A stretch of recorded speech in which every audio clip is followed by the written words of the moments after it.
The last wagon of the Westbrook caravan disappeared over the horizon, leaving Temperance Neal standing alone on the dusty main street of Pahrump, Nevada. The year was 1878, and she had exactly 27 cents to her name, a small carpetbag of belongings, and a future as empty as the desert stretching out around her.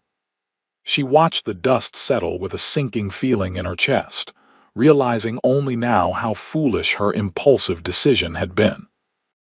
2 weeks ago, fleeing Philadelphia with a hastily packed bag and the last of her savings, becoming a mail-order bride had seemed a practical solution to her troubles. Now, with the letter from her intended groom informing her he'd married another, Temperance found herself abandoned in a frontier town where she knew not a soul. The sun beat down mercilessly as she surveyed the modest settlement. Pahrump wasn't much to look at: a dusty main street lined with weather-beaten buildings, a saloon doing brisk business despite the early hour, a general store with peeling paint, and various other establishments that comprised the beating heart of this desert outpost. Temperance straightened her back, adjusted her plain bonnet, and clutched her carpetbag tighter. She'd survived worse than this, she told herself. At 24 years old, she was no stranger to hardship, having lost both parents to influenza 3 years prior. The scandal that drove her from Philadelphia was behind her now. Here, she could start fresh if she could figure out how to survive. The Lucky Spur Saloon seemed to be the center of activity, but a respectable woman couldn't simply walk into such an establishment. Instead, she headed toward the general store, hoping to inquire about lodging or employment. The bell above the door jingled as she entered the mercantile, the cool interior a blessed relief from the Nevada heat. An elderly gentleman with spectacles perched on his nose looked up from behind the counter. "Afternoon, miss. Something I can help you with?" "I hope so, sir." Temperance approached the counter. "I've just arrived in town and find myself in need of lodging and employment. Might you know of any opportunities for either?" The shopkeeper's gaze was sympathetic but not encouraging. "Afraid the boarding house is full up with miners from the new silver strike. As for work—" He paused, considering. "Not much call for ladies' employment in Pahrump, less you're looking to work at the saloon." Temperance felt her cheeks warm. "I am not. Perhaps something in domestic service. I'm quite skilled with a needle as well. Mrs. Hollister might need help with laundry, but she pays mostly in meals." The shopkeeper scratched his beard. "Town's growing, but we're still small. Might try over at the Rocking R Ranch. They sometimes hire kitchen help."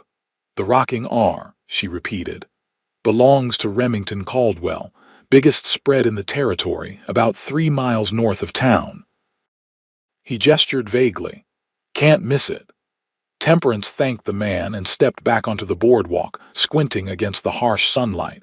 3 miles in this heat with her carpetbag seemed daunting, but the alternative, remaining in town with no prospects and dwindling funds, was worse. She had just started north when the sound of approaching hoofbeats made her turn. A cloud of dust heralded the arrival of a rider moving at a brisk pace. As he drew closer, Temperance moved to the edge of the boardwalk to avoid the dust. The rider slowed his horse, a magnificent chestnut stallion, as he approached. He was tall in the saddle, broad-shouldered and lean-hipped in the way of men who worked the land. His face was partially obscured by the shadow of his hat brim, but she could make out a strong jaw darkened with stubble. When he tipped his hat back, she was struck by eyes the color of a summer sky, startling against his sun-darkened skin. "Madam," he acknowledged with a slight tip of his hat. His gaze was curious as it swept over her travel-worn appearance and the carpetbag at her feet. "Good afternoon," she replied, inclining her head politely. He glanced around as if expecting to see someone accompanying her. "You waiting on someone?" "No, sir. I was just heading north." She hesitated, then decided directness was her best approach. "To the Rocking R Ranch, actually." I'm told they might have employment. Interest sharpened his gaze. That's so. And what sort of employment would you be seeking at the Rocking R?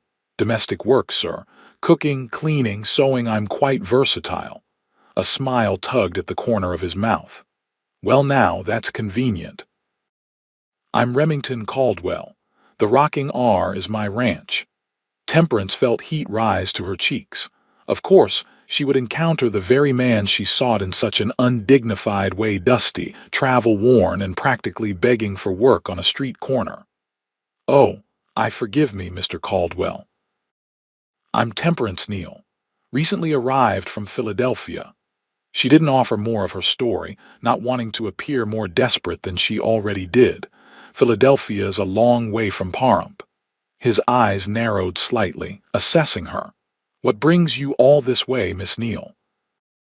An opportunity that didn't materialize, she said vaguely. And now I find myself in need of employment. He studied her for a moment longer, then seemed to come to a decision. My housekeeper's been after me to hire help. Ranch is growing and she can't keep up with everything. He nodded toward her bag. That all you got? Yes, sir. Well, I can't have you walking 3 miles in this heat. We can strap that to my saddle and you can ride behind me. Temperance hesitated. Accepting a ride from a man she just met seemed improper, but the prospect of walking miles in the desert heat was daunting. And he was, after all, potentially her employer. That's very kind, but I wouldn't want to impose. No imposition. Just good sense. He dismounted in one fluid movement, revealing his full height at least 6 feet, towering over her 5'4" frame. I'll be heading back to the ranch shortly anyway, once I finish my business in town. Remington secured her bag to his saddle while she considered her options, which were admittedly few.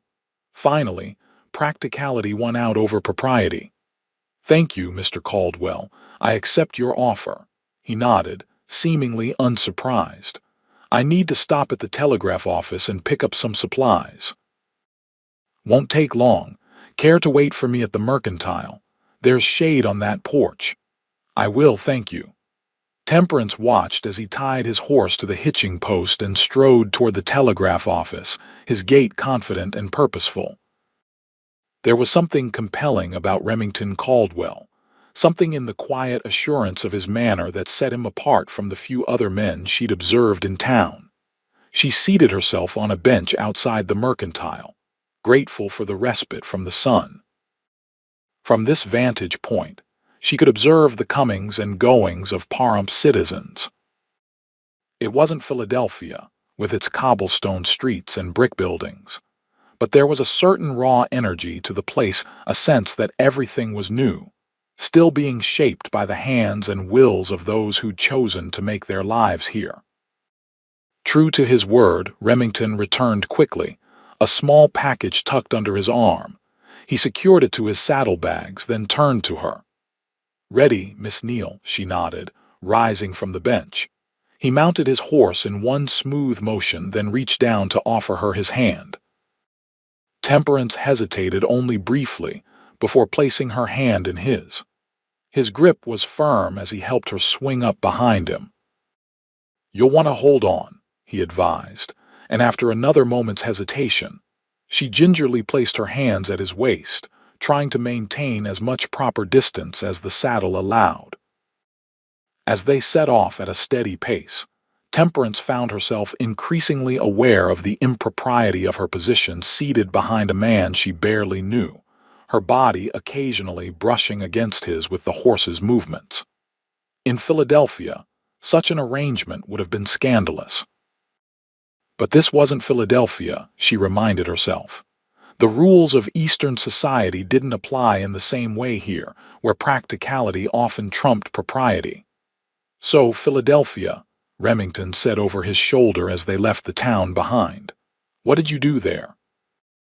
I was a teacher, she replied, deciding a partial truth was better than an outright lie.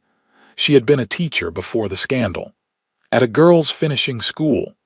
Teaching's respectable work.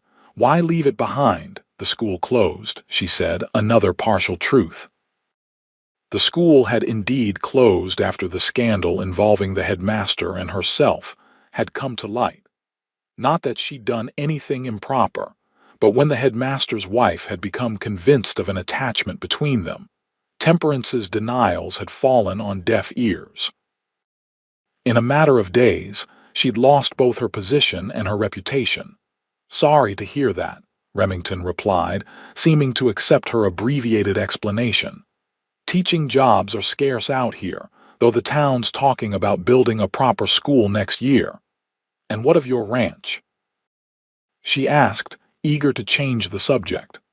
The shopkeeper said it was the largest in the territory. She felt rather than saw his chuckle, a brief rumble beneath her hands. "Perkins exaggerates. It's a good-sized spread, but not the largest. Been in my family for 15 years now, since my father claimed the land. He passed 3 years back, leaving it to me."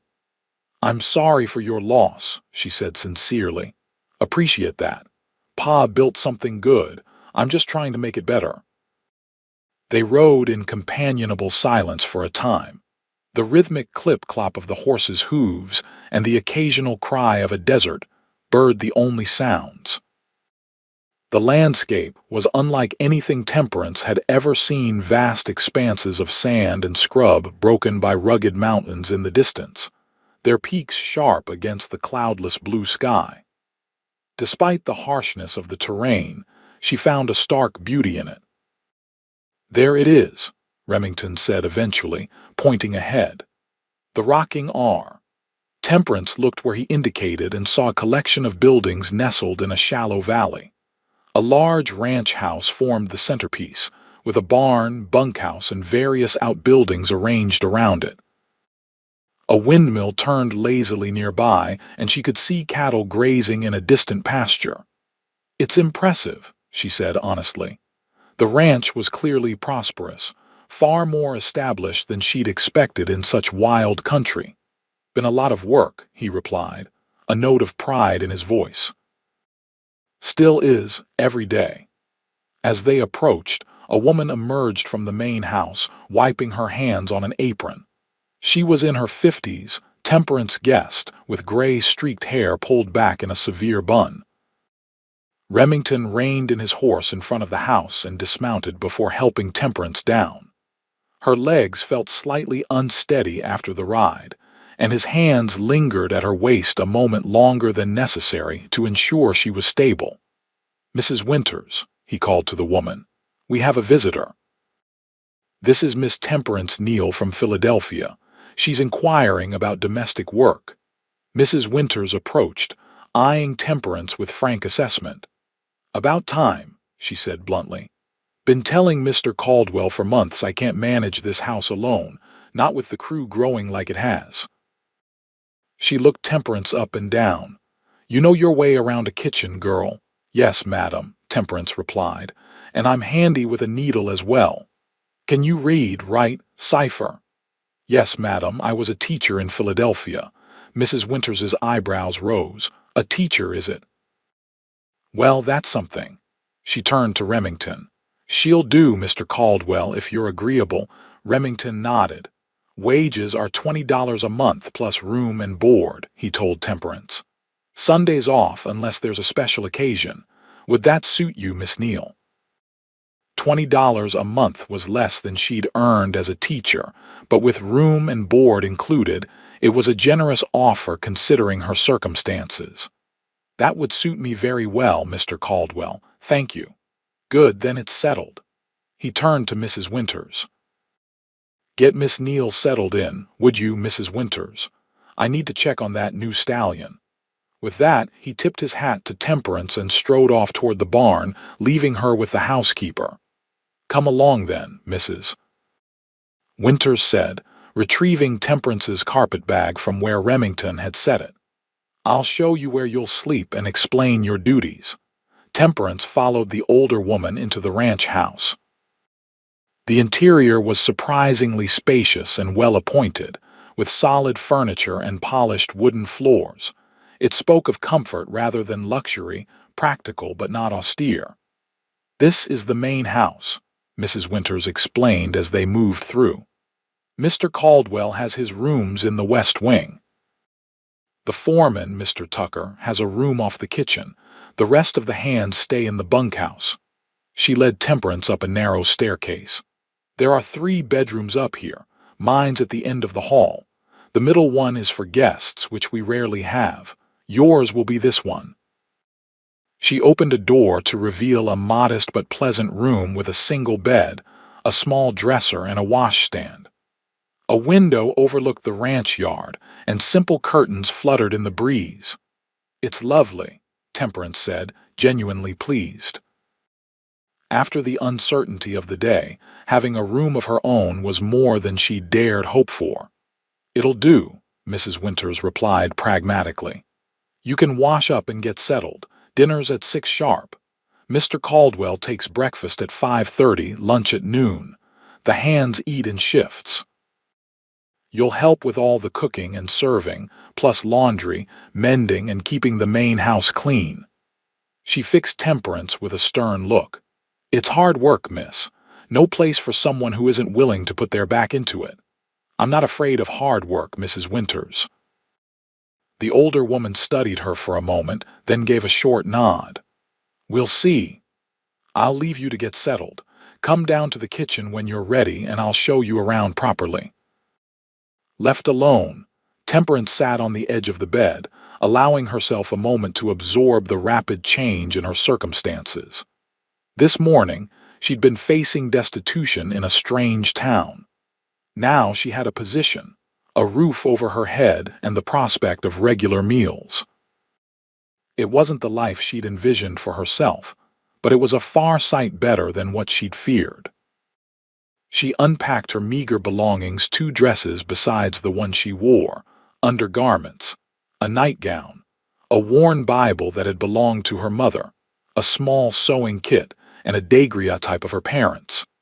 She arranged these items carefully, trying to make the sparse room feel more like her own.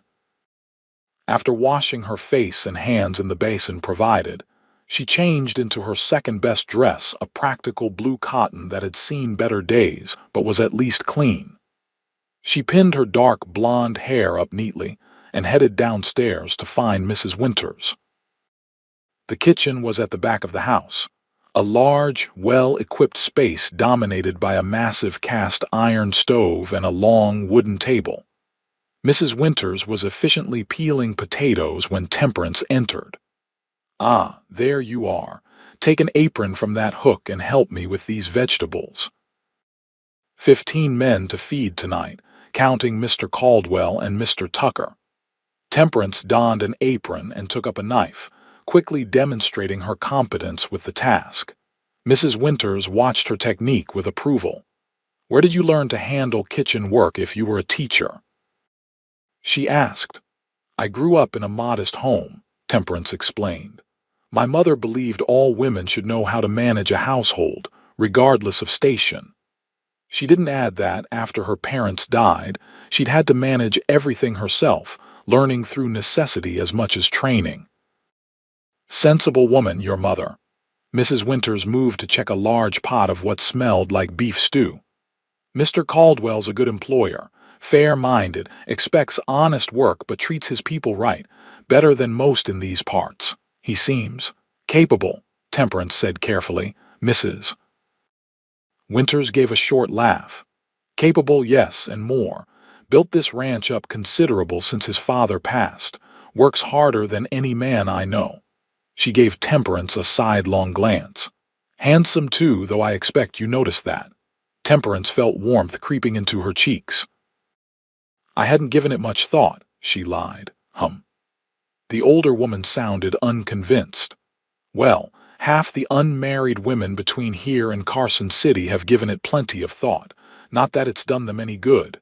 Mr. Caldwell's married to this ranch, far as I can tell." Temperance focused on the potatoes, uncomfortable with the turn in conversation. "How many people live on the ranch altogether?" she asked, changing the subject. "Varies with the season. Right now, we've got 12 hands plus Mr. Tucker, the foreman, Mr. Caldwell, of course, me, and now you. The hands mostly keep to themselves in the bunkhouse. though they take meals here. She pointed to a separate, larger dining area adjacent to the kitchen. They eat there. Mr. Caldwell takes his meals in the main dining room, usually with Mr. Tucker. They worked side by side, preparing dinner: a hearty beef stew, cornbread, and apple cobbler for dessert. Mrs. Winters was clearly competent and accustomed to managing on her own, but Temperance could see how the work would be overwhelming for one person, particularly an older woman. At precisely 6 o'clock, a bell outside rang, signaling mealtime. The ranch hands began filing into the larger dining area, boisterous after a day's work.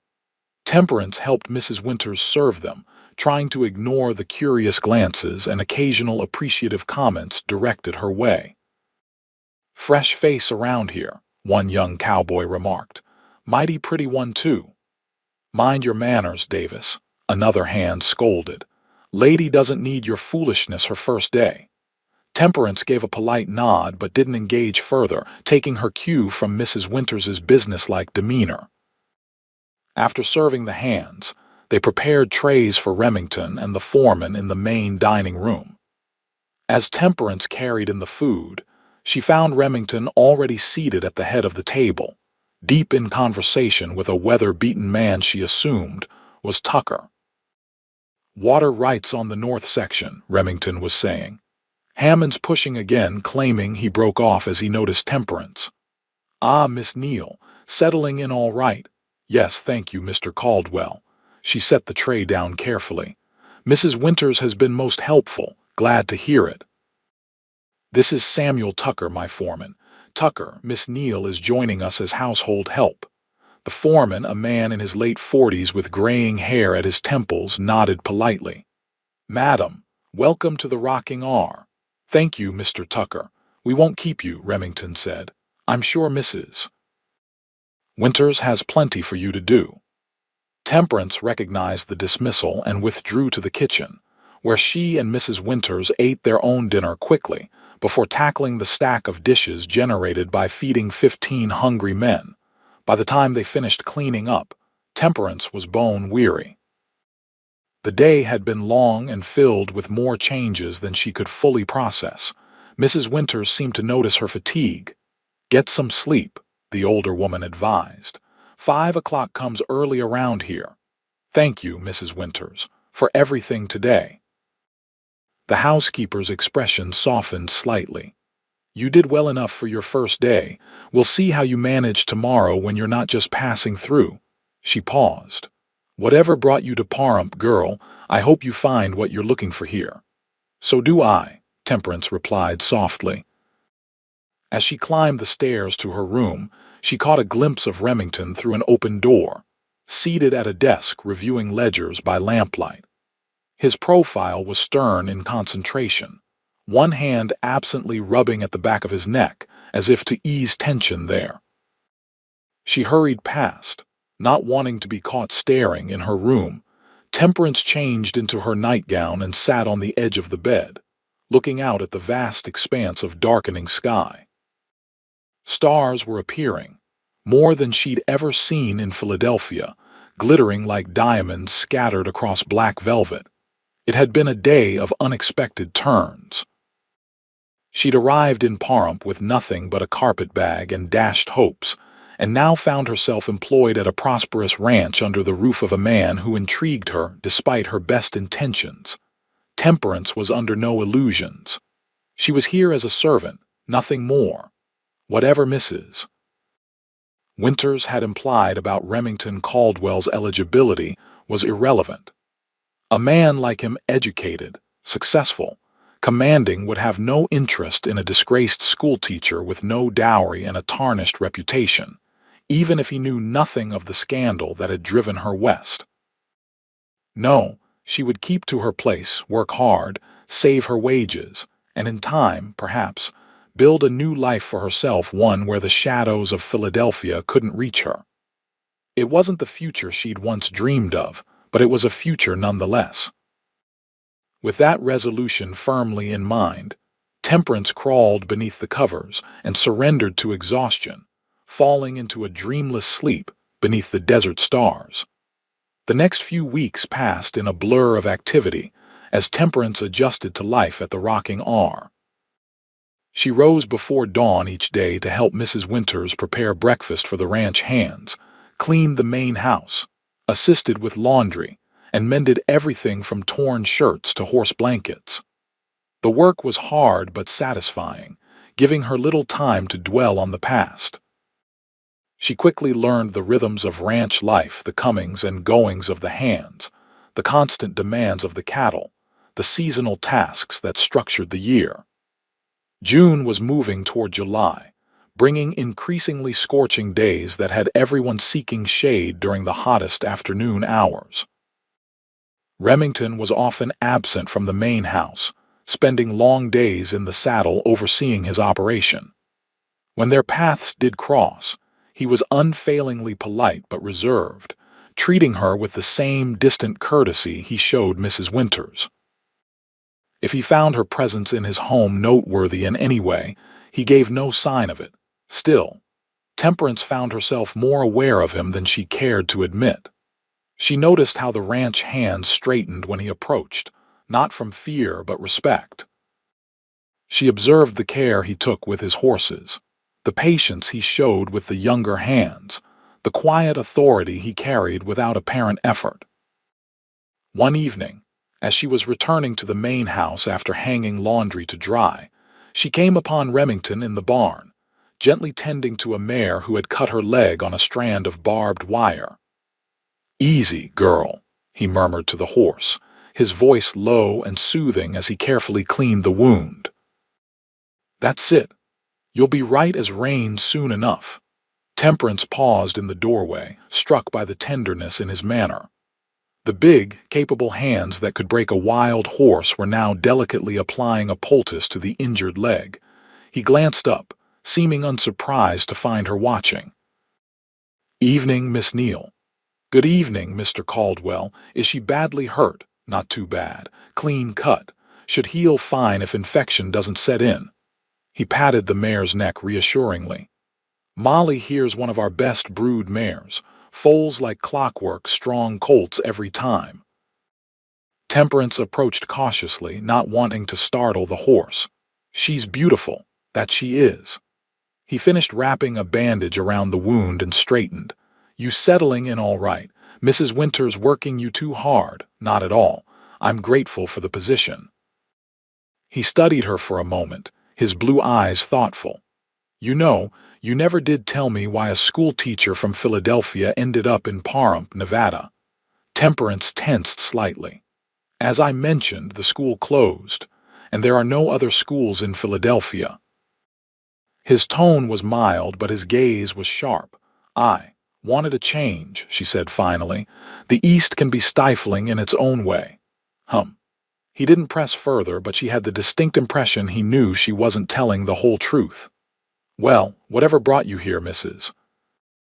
Winters says you're a hard worker. That counts for a lot on a ranch." "Thank you." She hesitated, then asked something that had been puzzling her. "Mr. Caldwell, why did you hire me? You knew nothing about me, yet you offered me a position immediately." He considered this as he gathered his medical supplies. "Gut feeling, I suppose. You seemed honest, desperate maybe, but not dishonest." A slight smile touched his lips. "Besides, Mrs. Winters has been after me for months to hire help.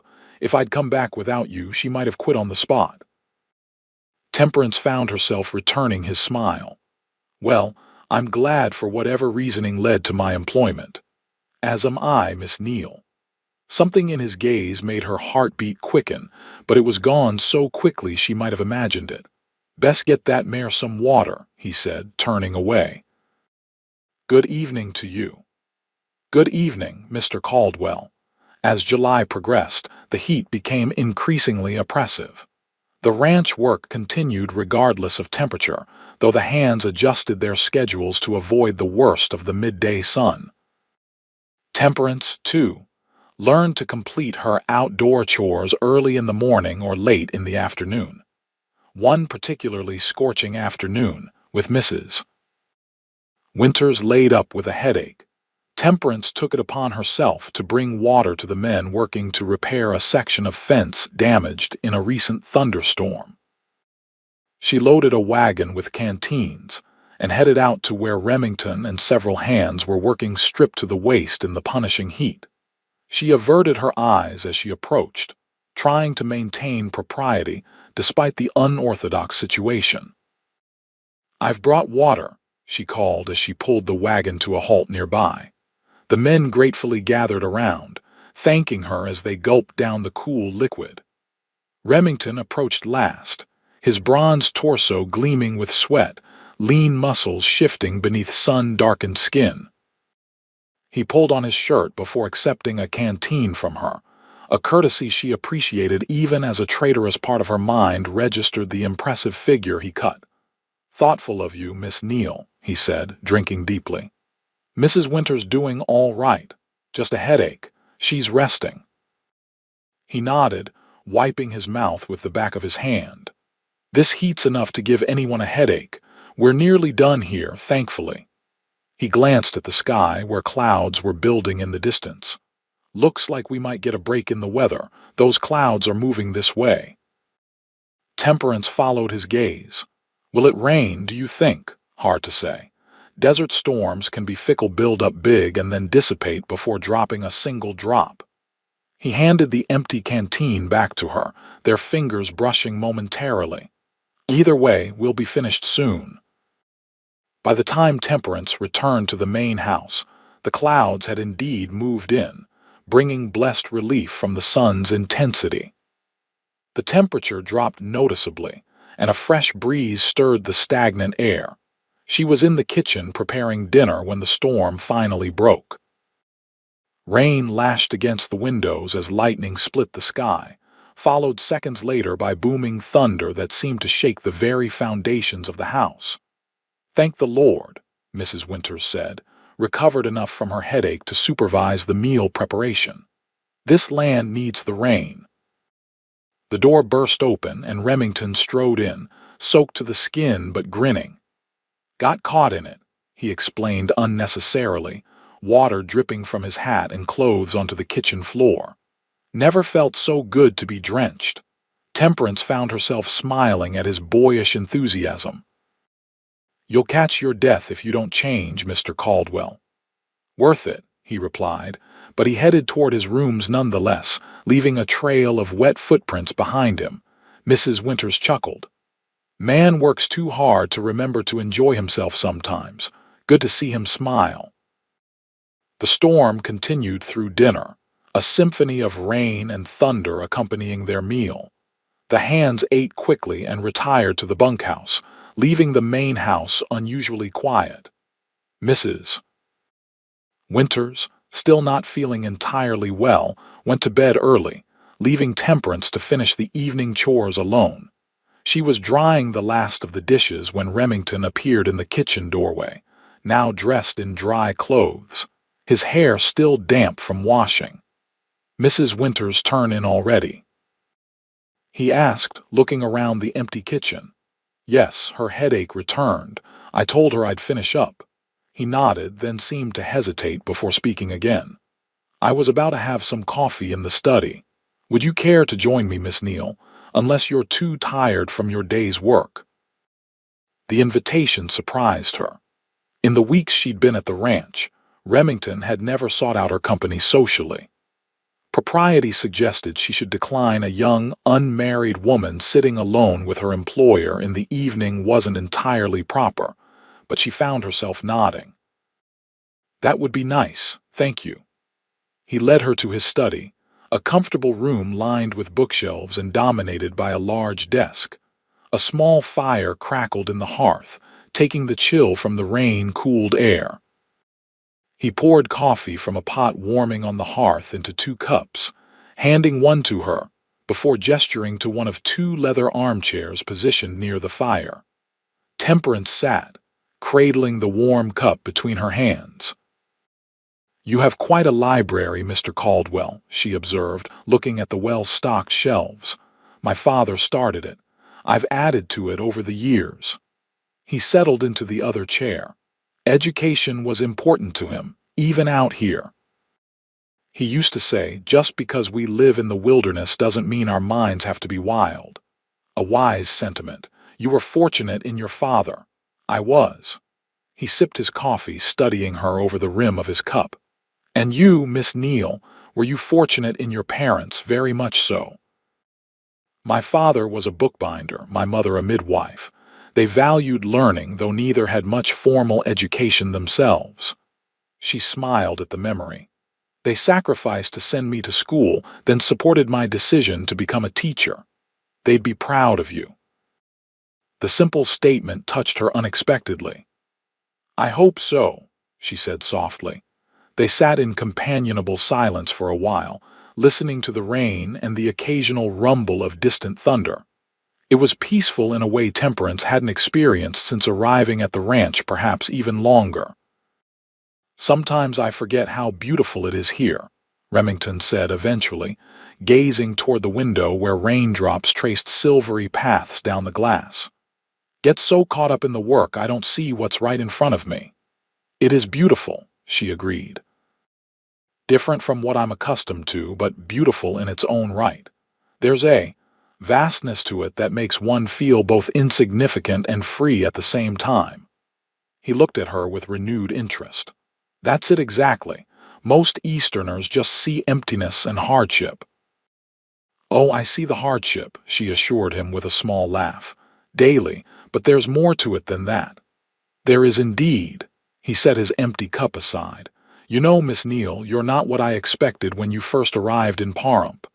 No, and what did you expect, honestly? Someone who'd last a week before fleeing back east. His expression was apologetic. Eastern ladies don't typically take to ranch life. I'm not typical then, she said, lifting her chin slightly. No, he agreed, his gaze warm. You most certainly are not. Something shifted between them in that moment. A subtle change in the air, as palpable as the electricity preceding the storm.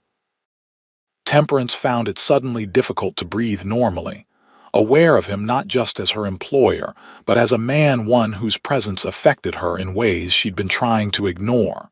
Remington seemed to sense it too. He cleared his throat and stood, breaking the moment. It's getting late. I shouldn't keep you from your rest. Yes, of course. She rose as well, setting her cup aside.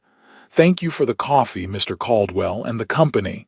Remington, he said suddenly, when it's just us. You could call me Remington. The suggestion hung between them, another small shift in their relationship. Then you must call me Temperance, she replied, her voice steadier than she felt. Temperance, he repeated, as if testing the sound of it. Good night, then. Sleep well. Good night, Remington. She slipped from the study, her heart beating a rapid tattoo against her ribs. As she climbed the stairs to her room, Temperance tried to tell herself she was being foolish. An employer offering coffee and conversation to an employee during a storm was nothing more than common courtesy. The warmth in his eyes, the way her name had sounded in his deep voice, these were meaningless details her lonely heart was magnifying. Yet as she prepared for bed, the memory of those moments by the fire stayed with her, warming her from within even as the storm continued its assault outside. The following weeks saw a subtle change in Temperance's relationship with Remington. Nothing improper occurred. He remained her employer, she his employee, but the rigid formality between them eased. Occasionally, she would join him in his study in the evenings, discussing books or the day's events. Sometimes they'd simply sit in comfortable silence, she mending clothes while he reviewed ranch accounts. These quiet evenings quickly became the highlight of Temperance's days. Remington was well-read and thoughtful, with a dry wit that frequently surprised her into laughter. She found herself sharing more of her thoughts and experiences with him than she'd intended, though she still kept the circumstances of her departure from Philadelphia to herself. August arrived with no relief from the heat. The ranch hands were increasingly short-tempered, and even the normally unflappable Mrs. Winters grew snappish as the days wore on. It was during this tense period that a new arrival at the ranch disrupted the established rhythm. Jedediah Hammond, owner of the neighboring Flying H Ranch, rode in one sweltering afternoon, accompanied by his daughter, Victoria. Temperance was in the yard hanging laundry when they arrived, and she watched with curiosity as Remington emerged from the barn to greet them. Hammond was a portly man in his 50s, red-faced and pompous in bearing. His daughter was perhaps 20, elaborately dressed in a riding habit that seemed impractical for the desert heat, her dark hair arranged in a fashionable style. Remington's stance was polite but guarded as he shook Hammond's hand and tipped his hat to Victoria. The young woman smiled up at him with obvious admiration, laying a gloved hand on his arm as she spoke. Though Temperance couldn't hear their conversation, the intimate gesture sent an unexpected spike of jealousy through her. She turned back to her laundry, irritated by her own reaction. Remington's personal affairs were none of her concern. If he and Miss Hammond were acquainted, or even courting, it was not her place to feel anything about it. Later, as she helped prepare refreshments for the visitors in the parlor, Mrs. Winters provided context. "Hammond's been trying to marry that girl off to Mr. Caldwell for 2 years now," the housekeeper confided as they arranged cookies on a plate. "Thinks joining the ranches through marriage would solve his water problems. Girl's eager enough bats her eyelashes every time she sees him, but Mr. Caldwell's not biting." "Oh," Temperance tried to sound only casually interested. "Is there a particular reason?" Mrs. Winters snorted. "Besides the fact that Hammond's a conniving snake who'd steal water from a dying man. Miss Victoria's pretty enough, but there's not much else to her. Mr. Caldwell needs a woman with backbone, not just a pretty face." "I see," Temperance murmured, unreasonably pleased by this assessment. When she carried the refreshments into the parlor, the conversation abruptly ceased.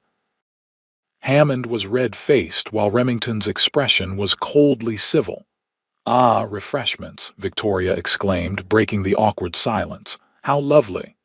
She looked Temperance over with mild curiosity. "You must be the new help Father mentioned. From back east, aren't you?" "Yes, Miss Hammond."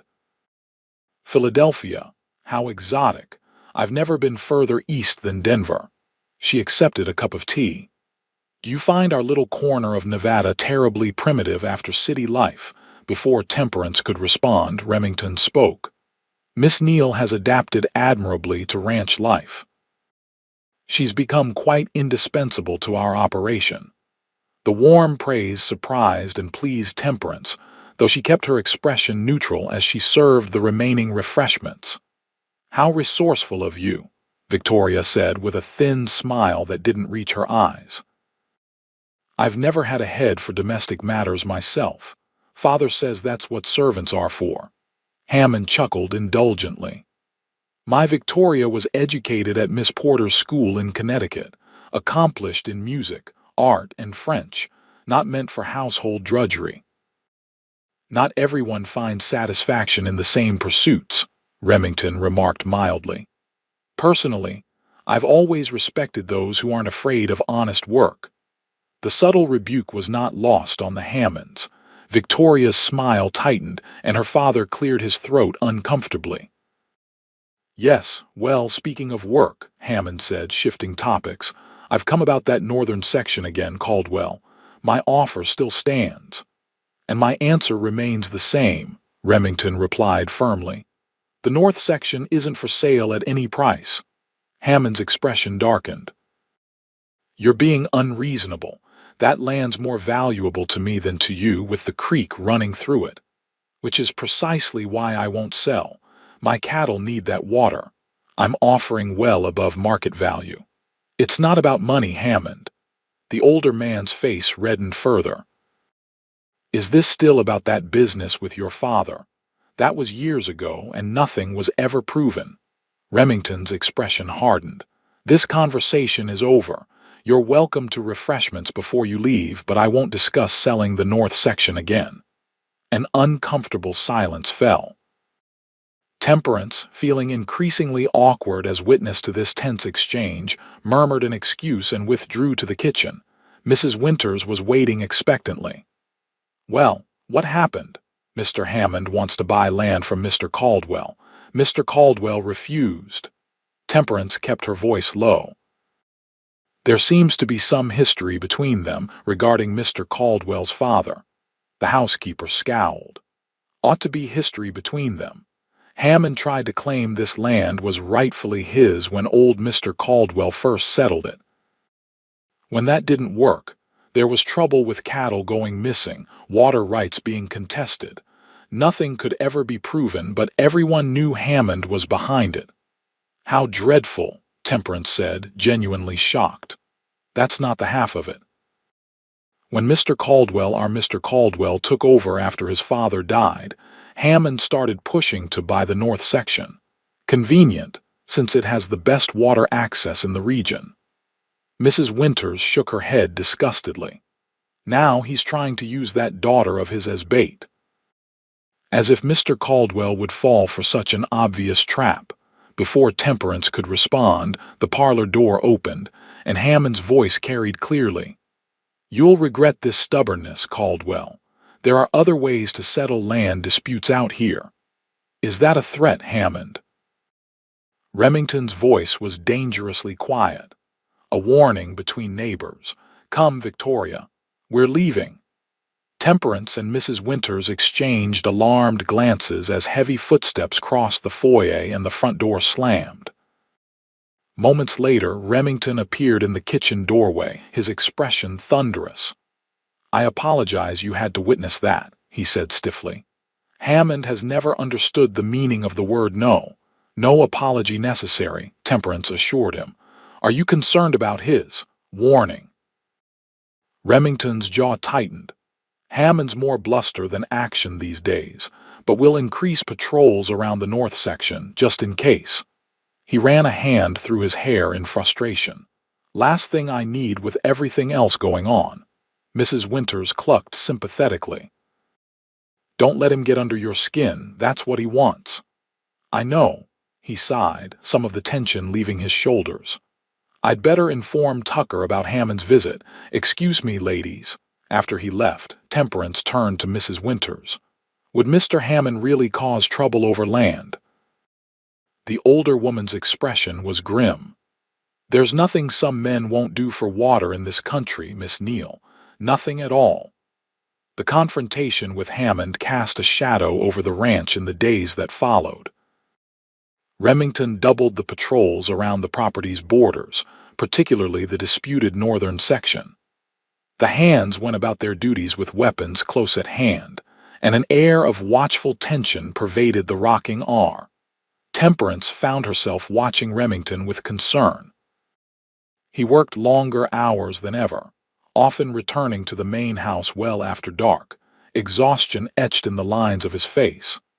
Their evening conversations grew shorter as he frequently fell asleep in his chair, the day's strain taking its toll. A week after the Hammonds' visit, disaster struck.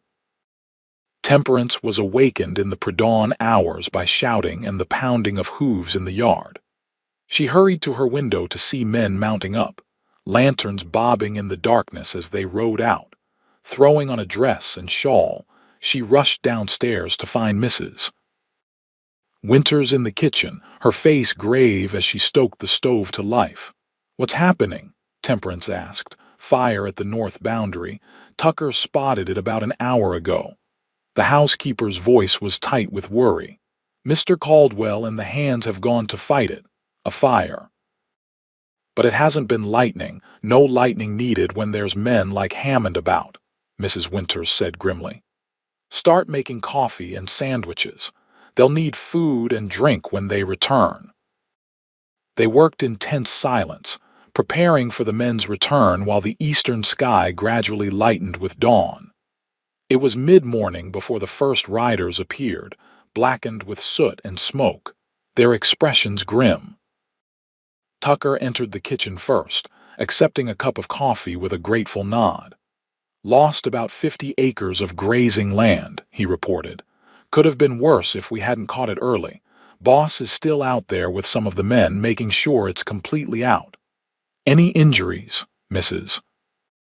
Winters asked. Burns and smoke, nothing serious. Davis got kicked by his horse when it spooked, but no broken bones. And Mr. Caldwell, Temperance couldn't help asking. Tucker's expression softened slightly. He's fine, Miss Neal, dirty and mad as hell, but fine. Relief flooded through her, stronger than she'd anticipated. She busied herself preparing more food, trying to hide the depth of her reaction. It was late afternoon when Remington finally returned. His clothes were filthy, his face streaked with soot, and weariness radiated from him in almost palpable waves. He accepted the coffee Temperance offered with a grateful nod. "Fire's out," he reported. "Lost some good grazing land, but the creek and buildings are untouched." "Hammond, Mrs. Winters asked bluntly. "Can't prove anything." His voice was tight with controlled anger. "Fire started on our side of the boundary, but there were fresh hoof prints nearby that didn't match our horses." "What will you do?" Temperance asked. Remington's gaze was hard.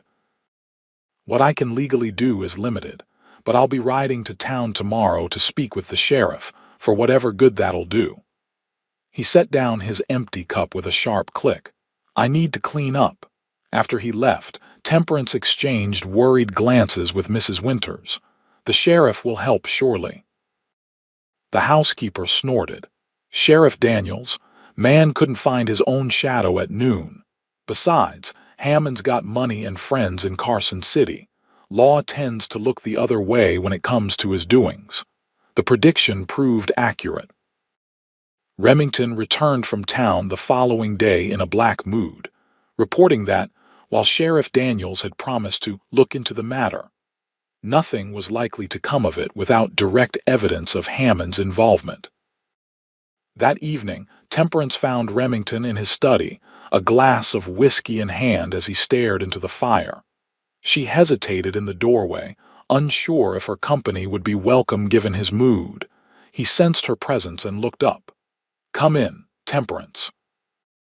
"I'm poor company tonight, but I'd welcome a distraction from my thoughts." She entered, settling into what had become her chair. "Would you prefer to be alone?" "No." He took a sip of whiskey. "Being alone gives me too much time to think about riding over to the Flying H and confronting Hammond directly." "Which would be unwise," she observed. A ghost of a smile touched his lips. "Extremely. Doesn't make it less tempting." He swirled the amber liquid in his glass. "My father always said a man who seeks revenge should dig 2 graves. Wise advice I'm trying to remember. Your father sounds like he was a good man, the best I've known." Remington's expression softened with memory.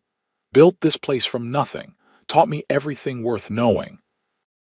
His hand tightened on his glass. "Hammond made his life difficult at every turn, yet Pa never stooped to his level. Said a man's character is judged by how he behaves toward those who wrong him, not just those who treat him well." "He was right," Temperance said softly. "I know." He sighed heavily. "Doesn't make it easier to swallow Hammond's latest move." They sat in companionable silence for a time, the crackling fire the only sound between them. "Tell me something about Philadelphia," Remington said eventually. "Something good you remember." The request surprised her, but she welcomed the change of subject. "There was a park near my parents' home, not large, but it had the most beautiful cherry trees. In spring, when they blossomed, it was like walking through pink clouds. My father used to take me there on Sundays after church." "Sounds peaceful." It was. She smiled at the memory. "What about you? Have you always lived here, born in St. Louis?" "Came west with my parents when I was 8. Pa had dreams of ranching, and Ma was adventurous enough to follow him." A shadow crossed his face. "She died of fever when I was 12. Just Pa and me after that." "I'm sorry," she said, understanding now why he never spoke of his mother. He acknowledged her sympathy with a nod. "Pa never remarried, though plenty of widows set their caps for him. Said he'd had his one great love." He glanced at her. "What about your parents? A happy match, very much so. They were devoted to each other until the end. Her voice softened with memory. They died within a week of each other. Influenza. I always thought perhaps my father simply couldn't bear to live without my mother. That kind of love is rare, Remington observed, worth more than gold or land or anything else a person might acquire. Yes, she agreed. I've always thought so. Their eyes met across the space between their chairs, and something unspoken passed between them, a recognition, perhaps, of shared values, of similar wounds, of mutual understanding. The moment stretched, intimate and charged, until the grandfather clock in the hall chimed 9, breaking the spell. I should let you rest, Temperance said, rising from her chair. Tomorrow will be another long day. Remington stood as well. Thank you for the company. It was exactly what I needed tonight. Good night, Remington. Good night, Temperance. As she climbed the stairs to her room, Temperance acknowledged a truth she'd been trying to ignore. She was falling in love with Remington Caldwell. It was foolish, impractical, potentially disastrous, and completely beyond her control. The realization should have troubled her more than it did. Instead, she found herself smiling as she prepared for bed, warmed by something that had nothing to do with the summer heat. September brought slightly cooler temperatures and the beginning of the fall cattle drive preparations. The tension with Hammond's ranch remained, but no further incidents occurred, leading to a cautious optimism that perhaps the worst was behind them. Temperance had now been at the Rocking R for over 2 months, settling into her role with increasing confidence. Mrs. Winters had gradually ceded more responsibilities to her, particularly in the kitchen, where Temperance's skill with baking had won approval from even the most critical ranch hands. Her relationship with Remington continued to deepen, though always within the bounds of propriety. Their evening conversations had become a cherished ritual, a time when employer and employee gave way to simply man and woman, sharing thoughts and experiences in the quiet of his study. One evening in mid-September, Remington made an unexpected announcement at dinner. The Carson City Harvest Festival is next weekend, he told Tucker across the table. I'm thinking we should all attend this year. Tucker looked surprised. All of us. Even the hands. Why not? They've worked hard, especially after the fire. A day of celebration would do everyone good. Remington glanced at Temperance, who was serving coffee. The ladies, too, of course. Mrs. Winters and Miss Neal should have a chance to enjoy the festivities. Haven't been to a proper festival in years, Mrs. Winters remarked, looking pleased at the prospect. Then it settled. Remington's gaze lingered on Temperance. We'll make a day of it. The hands can draw lots for who stays behind to watch the ranch, and the rest of us will head to Carson City Saturday morning. The announcement caused a stir of excitement throughout the ranch. For the hands, it meant a rare day of leisure and entertainment. For Temperance, it represented her first opportunity to leave the ranch since her arrival in June. As the day approached, she found herself looking forward to it with unexpected eagerness. Her best dress, a forest green poplin that had seen better days, but still maintained a degree of elegance, was carefully pressed and hung ready. The morning of the festival dawned clear and mild, perfect weather for the outing. The ranch was a flurry of activity as wagons were prepared and horses saddled. Temperance helped Mrs. Winters pack a picnic lunch, then hurried to change into her green dress. Studying her reflection in the small mirror above her dresser, she was pleased to note that 2 months of regular meals and hard but healthy work had added a becoming fullness to her previously too thin frame. Her cheeks held a natural blush, and her eyes seemed brighter than they had in Philadelphia. The green of the dress complemented her dark blonde hair, which she had arranged in a simple but flattering style. When she descended to the yard where the others were gathering, she was conscious of eyes turning her way, particularly Remington's. He stood beside his horse, handsome in a clean white shirt and dark vest, his usual work clothes exchanged for more formal attire. His gaze swept over her, appreciation evident in his expression. "Miss Neal," he said, stepping forward, "you look lovely." "Thank you, Mr. Caldwell." She reverted to the formal address in front of the others. "You clean up rather well yourself." A smile tugged at his mouth. "High praise indeed. Would you prefer to ride in the wagon with Mrs. Winters, or—" He hesitated, then continued. "I thought perhaps you might like to ride horseback. The bay mare is gentle, and it's a pleasant day for riding." The offer surprised and pleased her. "I would like that very much, though I must warn you it's been some years since I was on a horse." "Like swimming," Tucker commented from nearby. "Once learned, never forgotten." With Remington's assistance, Temperance mounted the bay mare. Her riding skills returned quickly, and soon they were underway, a festive procession heading toward Carson City. Remington rode beside her, occasionally offering guidance or pointing out landmarks along the route. The journey took several hours, but the time passed pleasantly in conversation and anticipation.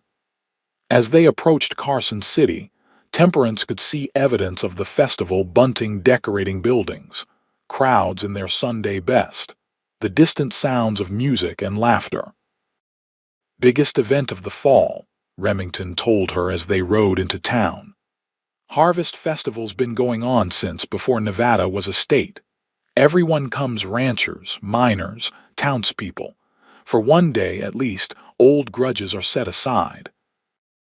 They left their horses and wagons at a livery stable and proceeded on foot to the fairgrounds, a large open area at the edge of town where tents and stalls had been set up. The hands quickly dispersed, eager to enjoy the food, games, and socializing. Mrs. Winters found acquaintances from town and went off with them, leaving Temperance and Remington relatively alone in the crowd. "Well, Miss Neal," he said, reverting to formality in public, "what would you like to see first?" The festival offered a wealth of attractions, contests of skill and strength, displays of local crafts and produce, food stalls selling everything from barbecued meats to fresh baked pies, even a small dance platform where musicians played lively tunes. "Everything," she replied with genuine enthusiasm. "It's all so colorful and lively." They spent the next several hours exploring the festival. Remington proved to be an attentive companion, ensuring she didn't miss any of the highlights, introducing her to acquaintances they encountered, and treating her to various delicacies from the food stalls. Temperance found herself relaxing and enjoying the day more than she had anticipated. Away from the ranch, their relationship felt different, less defined by employer and employee, more like a gentleman escorting a lady at a social event. They were watching a horseshoe throwing contest when a familiar voice interrupted their conversation. "Caldwell, didn't expect to see you here." Hammond approached, Victoria on his arm, both dressed expensively for the occasion. Victoria's eyes widened slightly as she took in Remington and Temperance standing together. "Hammond," Remington acknowledged stiffly. "Miss Hammond. Miss Neal, isn't it?" Victoria's gaze assessed Temperance's modest green dress with poorly concealed disdain. "How enterprising of you to attend the festival. I didn't realize domestic staff typically joined such occasions." Before Temperance could respond to the thinly veiled insult, Remington spoke.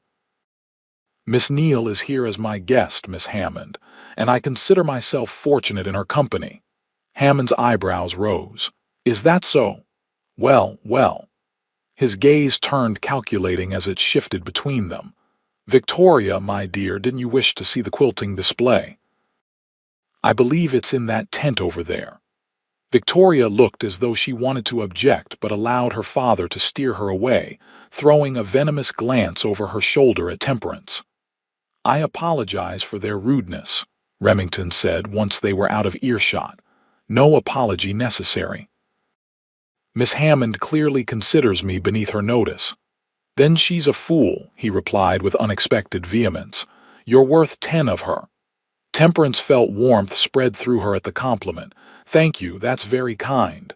Not kind, honest. His expression softened. Would you like to dance? The musicians are quite good. The invitation made her heart skip. I'd like that very much. He led her to the dance platform, where several couples were already moving to the lively tune of fiddles and banjos. When he placed one hand at her waist and took her other hand in his, Temperance felt a flutter of anticipation that had nothing to do with the dance itself. Remington proved to be a capable dancer, guiding her confidently through the steps of the country dance. Temperance followed his lead easily, the years of social dancing from her Philadelphia days returning to her muscles. They moved well together, anticipating each other's movements with a natural harmony that drew appreciative glances from onlookers. As the music slowed into a waltz, Remington drew her slightly closer, still proper, but intimate enough that she could detect the clean scent of soap and leather that she'd come to associate with him. His blue eyes held hers as they turned about the platform, and for those few minutes, the rest of the festival seemed to fade away. You dance beautifully, he said, his voice low enough that only she could hear. As do you. I wouldn't have expected a rancher to be so accomplished. A smile touched his lips. My mother insisted I learn, said no son of hers would stomp around a dance floor like a bear with a sore paw. The image made her laugh, the sound carrying lightly over the music. His eyes crinkled with answering amusement, and in that moment, something shifted between them, a barrier falling away, a possibility opening. The waltz ended all too soon, and they reluctantly stepped apart as the musicians paused for a break. Remington's hand remained at the small of her back as he guided her from the platform. Shall we find something to drink? He suggested. It's thirsty work, dancing. They were making their way toward a refreshment stand when Tucker intercepted them, his expression concerned. Boss, got a situation. Mason just rode in from the ranch, says there's trouble. Remington's expression immediately grew serious. What kind of trouble? Hammond's men cut the fence in the north section. Cattle are scattered halfway to the territory line. Mason and the boys who stayed behind are trying to round them up, but they're outnumbered.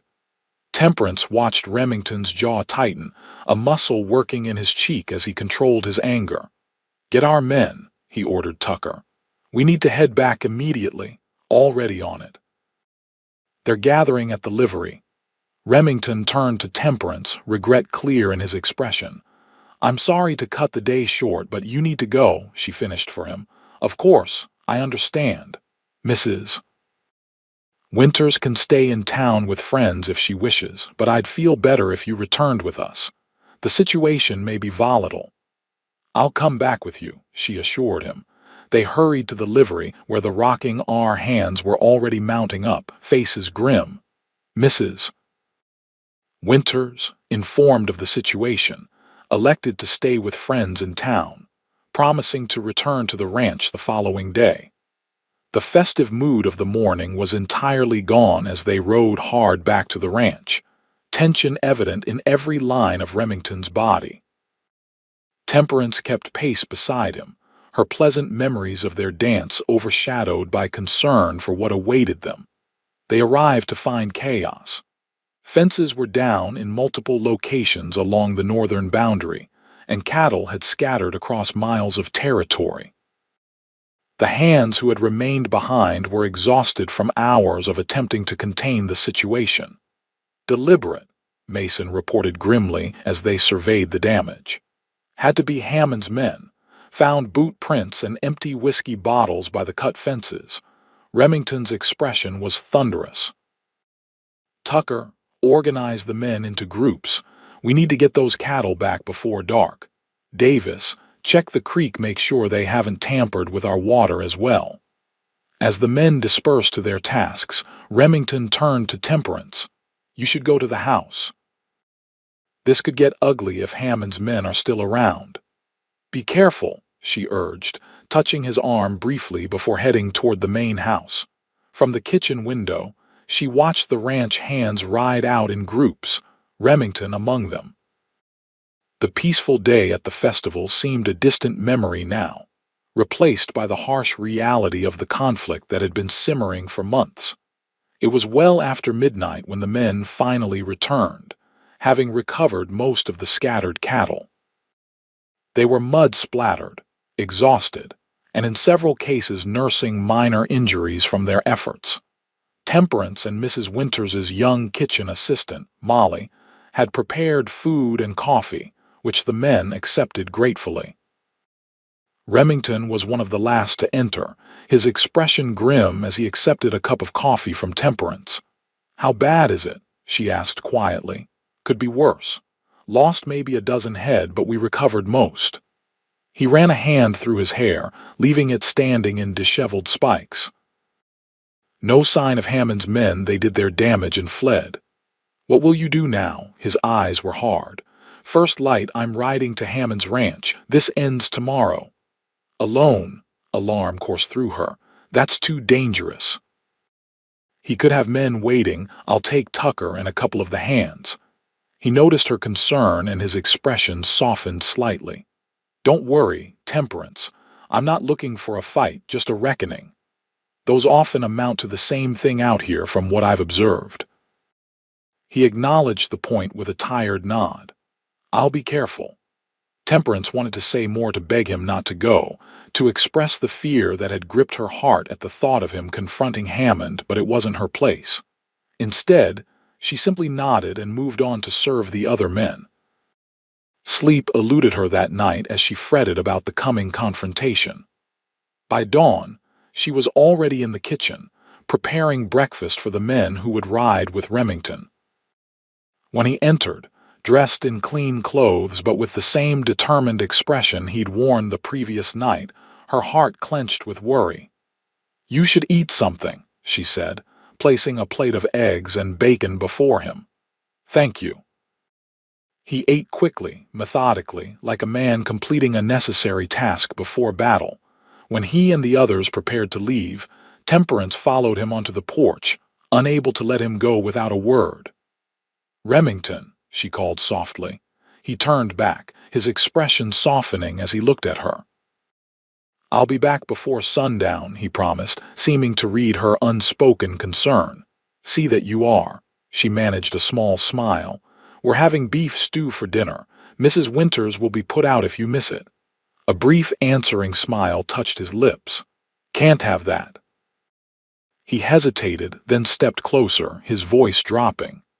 "Temperance, yesterday at the festival before everything happened. It was one of the best days I've had in a long time." The simple admission warmed her. "For me as well." He nodded, seeming to take strength from her words, then turned and mounted his horse. With Tucker and 3 other hands, he rode out, heading toward the Flying H Ranch. The day passed with excruciating slowness.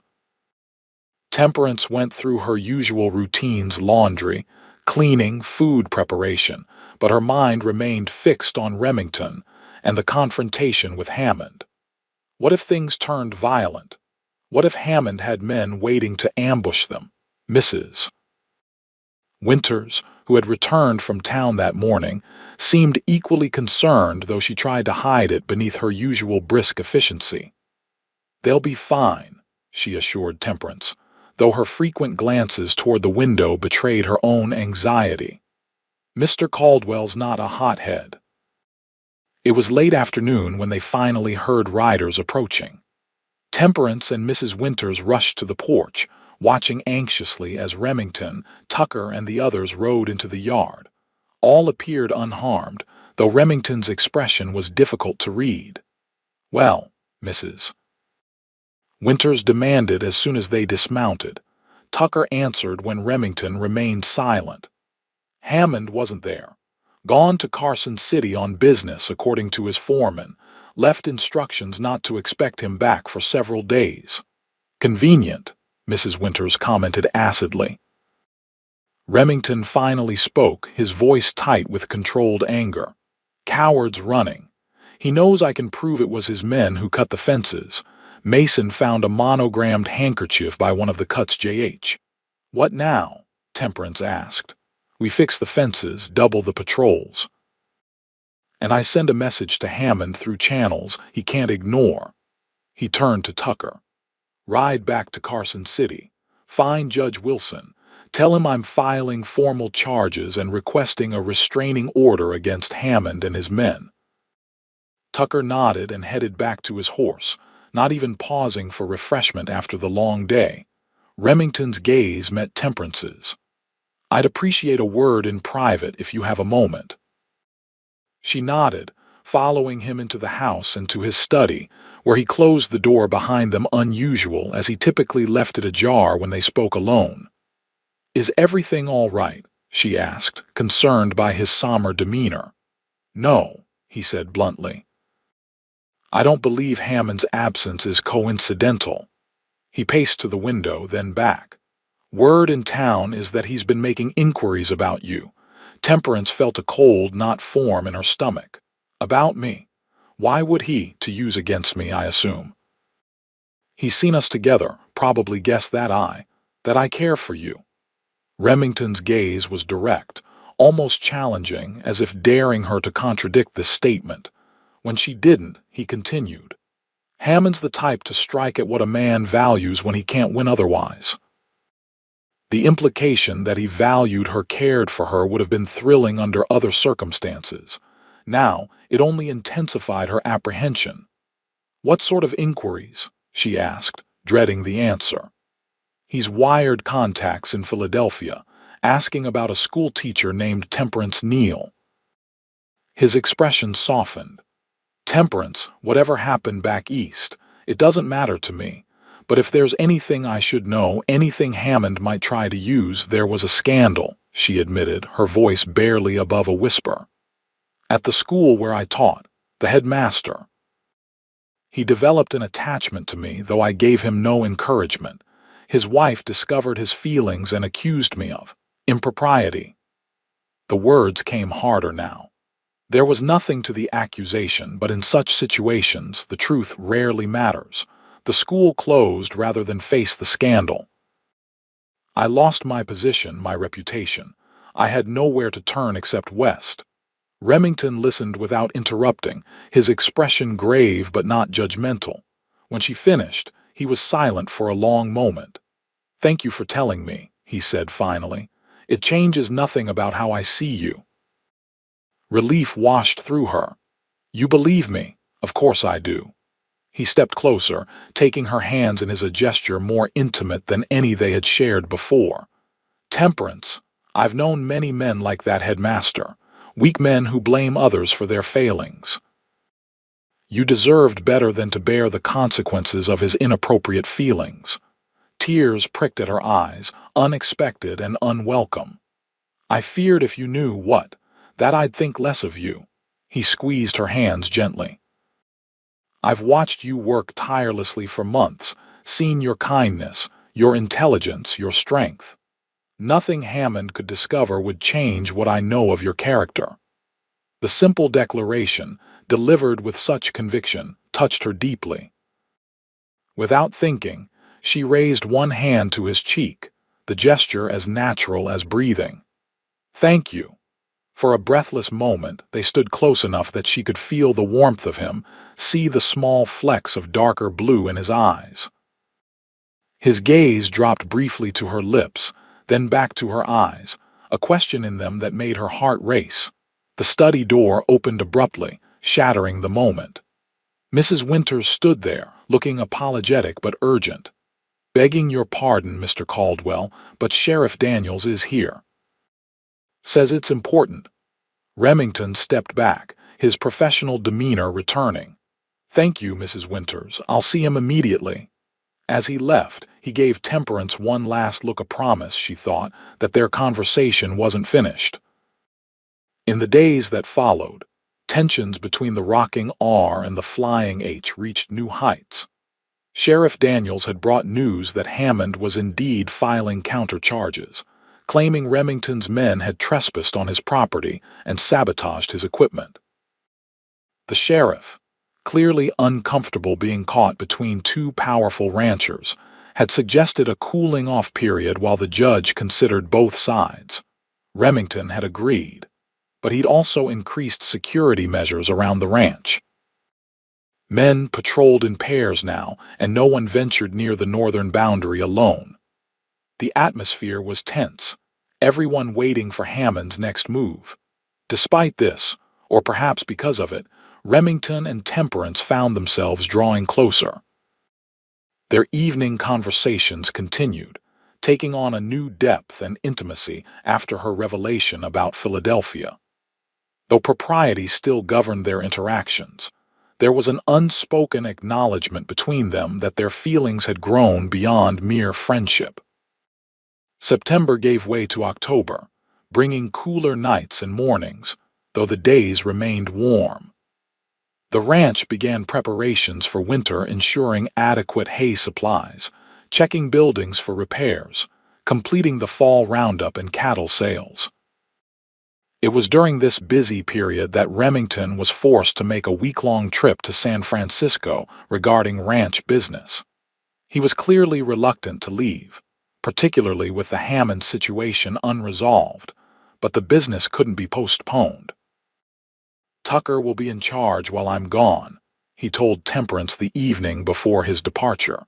They were in his study, the familiar setting of so many important conversations between them. "I've instructed the men to remain especially vigilant. Hammond's been too quiet lately. Makes me wonder what he's planning. Perhaps the judge's involvement has made him reconsider his actions," she suggested, though neither of them believed it. "Perhaps." He hesitated, then continued in a more personal tone. "I'll miss our evening talks." The simple admission warmed her. "As will I." He rose and moved to his desk, opening a drawer. "I have something for you. Was going to wait until Christmas, but with everything that's happened." He retrieved a small package wrapped in plain brown paper and handed it to her. "Open it." Curious, Temperance unwrapped the package to reveal a small leather-bound book of poetry, Tennyson's works, a beautiful edition with gilt-edged pages. "Remington," she breathed, running her fingers over the embossed cover. "It's beautiful. But when did you ordered it from San Francisco after you mentioned how much you enjoyed his poems?" He looked slightly self-conscious. "Thought you might like having your own copy." The thoughtfulness of the gift touched her deeply. "I'll treasure it, thank you." Their eyes met, and again she felt that magnetic pull between them, stronger now than ever before. For a breathless moment she thought he might close the distance between them, might finally give voice to the feelings that had been building for months. Instead, he cleared his throat and stepped back. "I should finish packing. Early start tomorrow." "Of course." She clutched the book to her chest, both disappointed and relieved. Whatever was growing between them deserved more than a rushed moment before a journey. "Safe travels, Remington." "Good night, Temperance." She left his study with the precious book, her emotions a complex tangle of hope, uncertainty, and anticipation. Something was changing between them, something inevitable as the turning of seasons. When he returned from San Francisco, she sensed, decisions would need to be made, words finally spoken. Remington departed early the next morning before dawn. Temperance rose to see him off, their farewell brief but laden with unspoken feelings. As she watched him ride away, she felt a pang of foreboding that had nothing to do with Hammond or ranch troubles, a strange sense that things were about to change irrevocably. The first few days of his absence passed uneventfully. Ranch operations continued under Tucker's capable management, and Temperance fell into a routine that helped distract her from Remington's absence. Each evening, she read from her new book of poetry, finding comfort in Tennyson's words and the thoughtfulness behind Remington's gift. It was on the fourth day that trouble came, not from Hammond, as they'd feared, but from nature itself. Dark clouds gathered on the horizon that morning, bringing with them a sharp drop in temperature and a wind that carried the unmistakable scent of impending snow. "Early storm coming," Tucker announced at lunch, his weathered face concerned. "And a bad one from the look of those clouds. Need to bring the herds in from the high pastures." The ranch hands dispersed quickly, heading out to gather cattle and secure equipment before the storm hit. Temperance and Mrs. Winters set about storm preparations of their own, checking food supplies, ensuring adequate firewood was stacked by each hearth, filling lamps with oil in case the storm lasted through the night. By mid-afternoon, the first snowflakes were falling, large and wet, quickly beginning to accumulate. The wind had increased to a howl, driving the snow horizontally and reducing visibility to a few yards. "October blizzard," Mrs. Winters said grimly as they watched from the kitchen window. "Happens sometimes. Can be deadly if folks aren't prepared." Temperance thought of the men out gathering cattle, especially those in the high country. Will they be all right, the hands? Tucker knows what he's doing. They'll bring in what cattle they can and get themselves back before it gets too bad. But the housekeeper's expression was worried as she turned from the window. "Best prepare hot food and coffee. They'll be half frozen when they return." As darkness fell, the storm intensified. Snow piled against the windows, and the wind's moan became a shriek as it tore around the corners of the house. Gradually, hands began returning in twos and threes, stamping snow from their boots in the mudroom, gratefully accepting hot coffee and stew. Tucker was among the last to return, ice crusting his beard, his expression grave as he gave his report. "Got most of the herd down from the high country, but Davis and Wilson aren't back yet. They went to the farthest northwest pasture." Temperance felt a chill that had nothing to do with the storm. The northwest pasture bordered Hammond's property.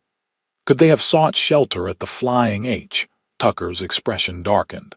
Hammond wouldn't take them in if they were freezing to death on his doorstep. More likely they've holed up in the line shack up there. He glanced toward the window, where snow was now completely obscuring the glass. No way to reach them tonight. Have to wait for morning and hope the storm breaks. Morning brought no relief. If anything, the storm had intensified overnight, the wind driving snow into drifts taller than a man in places.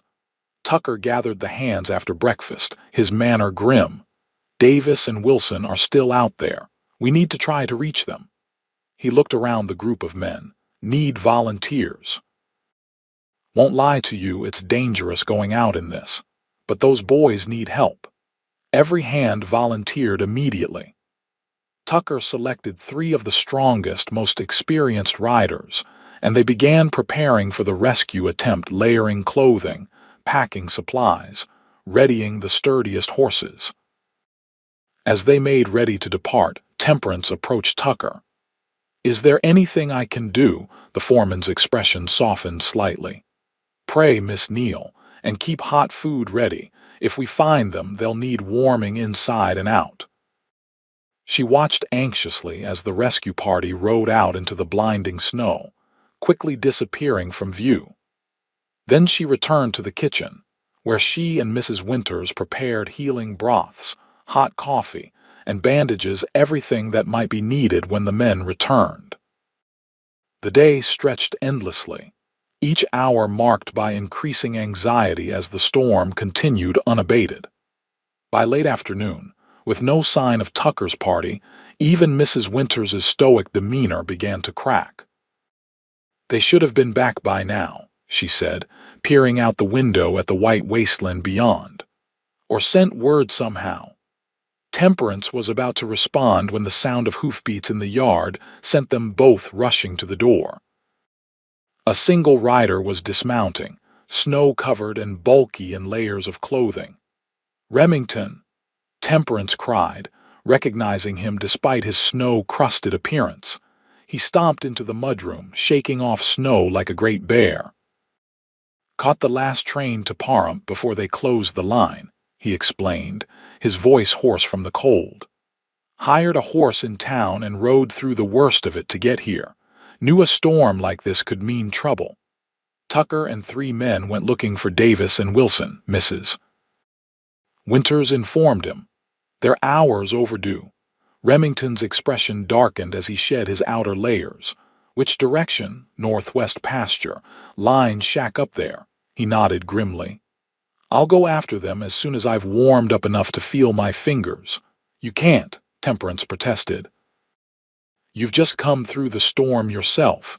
You need rest. 4 of my men are out in this blizzard, he cut her off, though not unkindly. I won't sit by the fire while they might be freezing to death. She knew arguing was futile.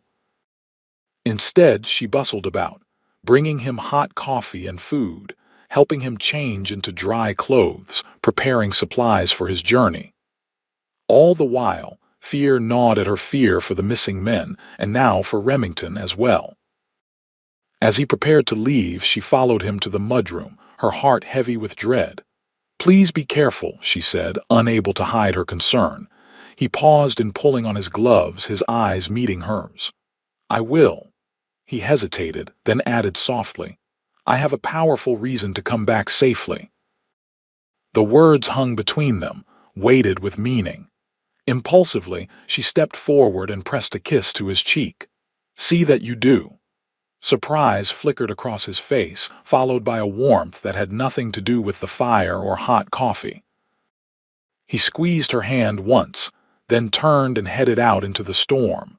The hours that followed were the longest of Temperance's life. She moved restlessly between kitchen and parlor, alternating between practical tasks and anxious vigils at the window. Mrs. Winters, equally concerned, maintained a gruff optimism that didn't quite ring true. Mr. Caldwell knows this land better than anyone, she assured Temperance. If anyone can find them and bring them back, it's him.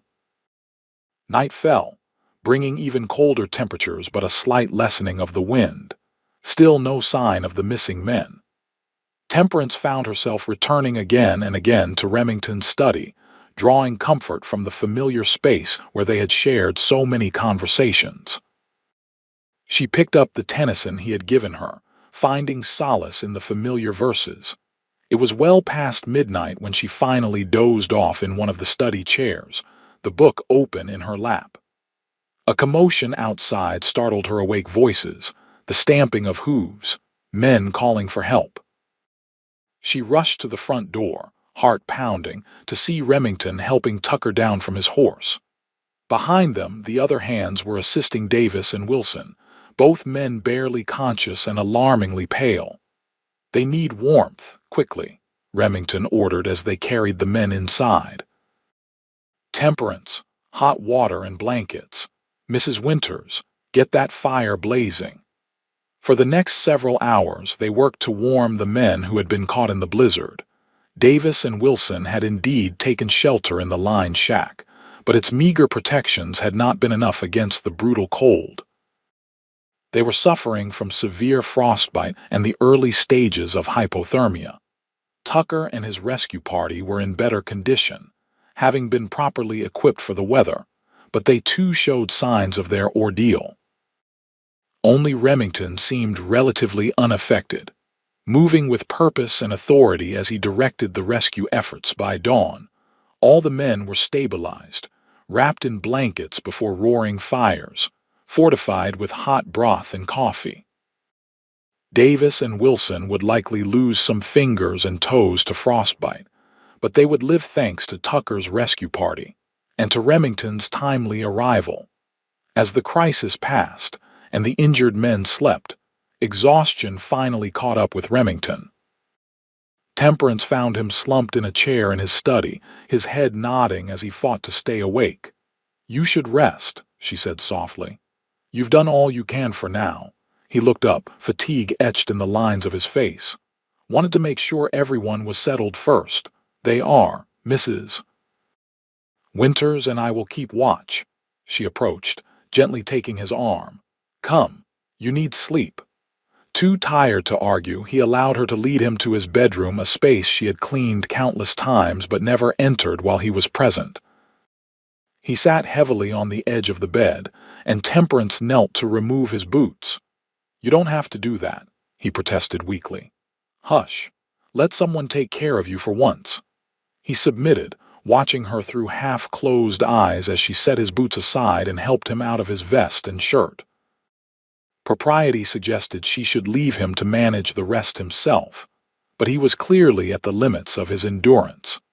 Keeping her manner practical and her eyes averted as much as possible, she helped him into a nightshirt before turning down the bedcovers. "Thank you," he murmured as he lay back against the pillows, "for everything." "Sleep now," she urged, drawing the covers over him. "I'll check on you later." She was at the door when his voice, soft but clear, stopped her. "Temperance," she turned back. "Yes, I love you."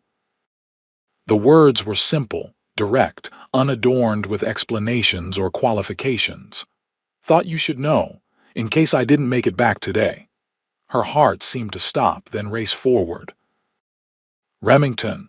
But he had already succumbed to exhaustion, his breathing deep and regular, his features relaxed in sleep.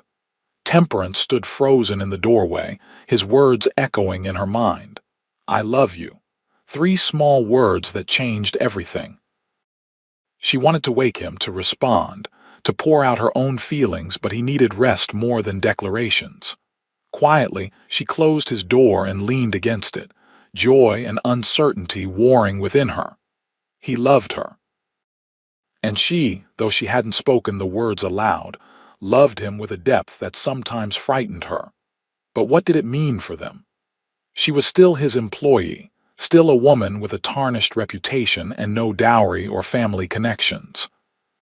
He was a prosperous rancher, respected in the community despite Hammond's attempts to undermine him. Could there truly be a future for them? These questions would have to wait for answers. For now, the storm still raged outside, and there were injured men to tend.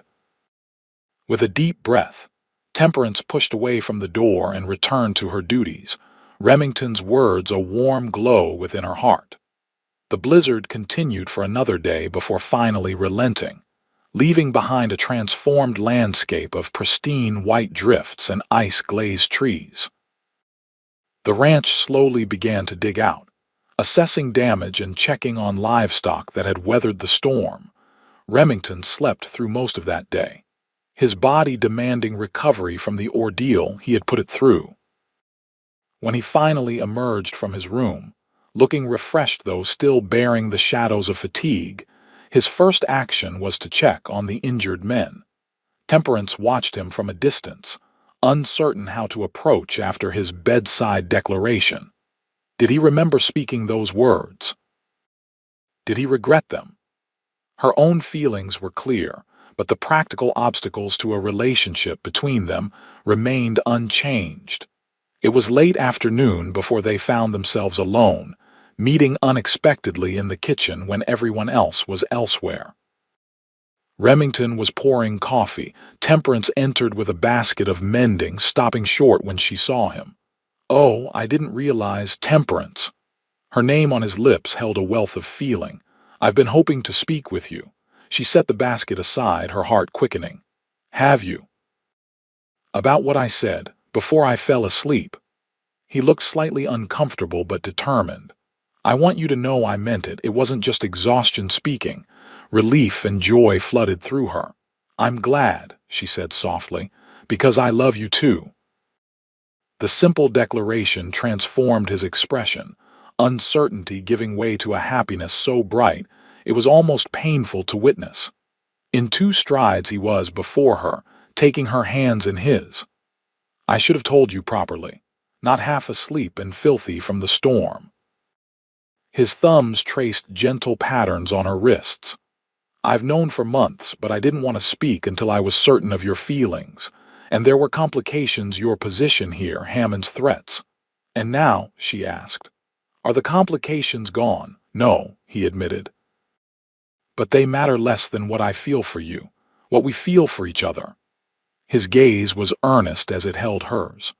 "I don't know what the future holds," Temperance. The ranch is still at risk from Hammond, and winter will bring its own challenges. But I know I want to face whatever comes with you at my side. Not as my employee, but as my wife. The proposal, direct and unembellished, was perfectly suited to the man making it. Tears welled in Temperance's eyes, tears of joy and hope she had not allowed herself to feel until this moment. "I want that too," she whispered. "More than anything." He drew her into his arms then, his embrace tentative at first, then secure as she relaxed against him. When he lowered his head to kiss her, it felt like the culmination of a journey that had begun that dusty day in June when he'd found her standing alone on the streets of Pahrump. The kiss was gentle, reverent, a promise rather than a demand. Temperance had been kissed before, awkward, fumbling embraces from young men in Philadelphia, but never like this. This kiss spoke of home, of belonging, of a future they would build together. When they finally parted, his forehead resting against hers, she felt a sense of rightness that transcended all the practical concerns that had troubled her. "What will we tell the others?" she asked, practical even in her happiness. "The truth. That I've asked you to marry me and you've done me the great honor of accepting." He smiled, his eyes crinkling at the corners. "Mrs. Winters has been expecting this announcement for months." Temperance laughed softly. "Has she? She told me I was a fool if I let you get away." "One of the few times I've agreed with her completely." Their conversation was interrupted by the sound of approaching footsteps. They stepped apart, though not hastily. They had nothing to hide, but old habits of propriety died hard. Tucker appeared in the doorway, his expression shifting from surprise to understanding as he took in their proximity and flushed faces. "Boss," he acknowledged with a nod. "Miss Neal. Sorry to interrupt, but thought you'd want to know Hammond's back. Sheriff Daniels just rode in with the news. Says Hammond's threatening to press charges over some alleged cattle theft during the storm." Remington's expression hardened. "That's ridiculous. We were all fighting for our lives during the blizzard, not stealing his cattle." "That's what the sheriff said. But Hammond's claiming 2 of his prize bulls are missing and he's pointing the finger at us." Temperance felt Remington's body tense beside her. "I need to speak with Daniels," he said. "Where is he?" "Parlor. Mrs. Winters is giving him coffee." As Remington moved to leave, Temperance caught his arm. "Don't let Hammond spoil this day," she said softly. "Whatever he's planning, we'll face it together." His expression softened as he looked at her. "Together," he agreed, briefly squeezing her hand before following Tucker to meet with the sheriff. The news Sheriff Daniels brought was concerning but not immediately dire. Hammond was indeed making accusations, but without evidence.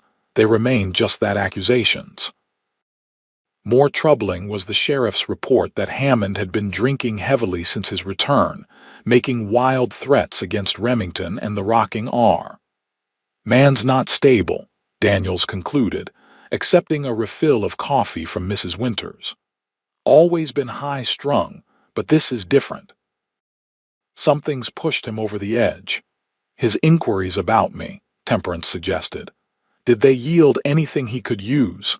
Daniels looked uncomfortable. "He's been showing a telegram around town. Won't say who sent it, but claims it proves Miss Neal here has a questionable past." Remington's jaw tightened. "The accusations were false, as I'm sure your informant mentioned." "Mentioned," Daniels agreed cautiously, but Hammond spinning it his own way, suggesting the Rocking R is harboring a woman of loose morals. He glanced apologetically at Temperance. "His words, not mine, miss." Temperance felt heat rise to her face, not embarrassment, but anger. "The headmaster made unwanted advances. I rejected them. His wife blamed me rather than him. That's the entire story.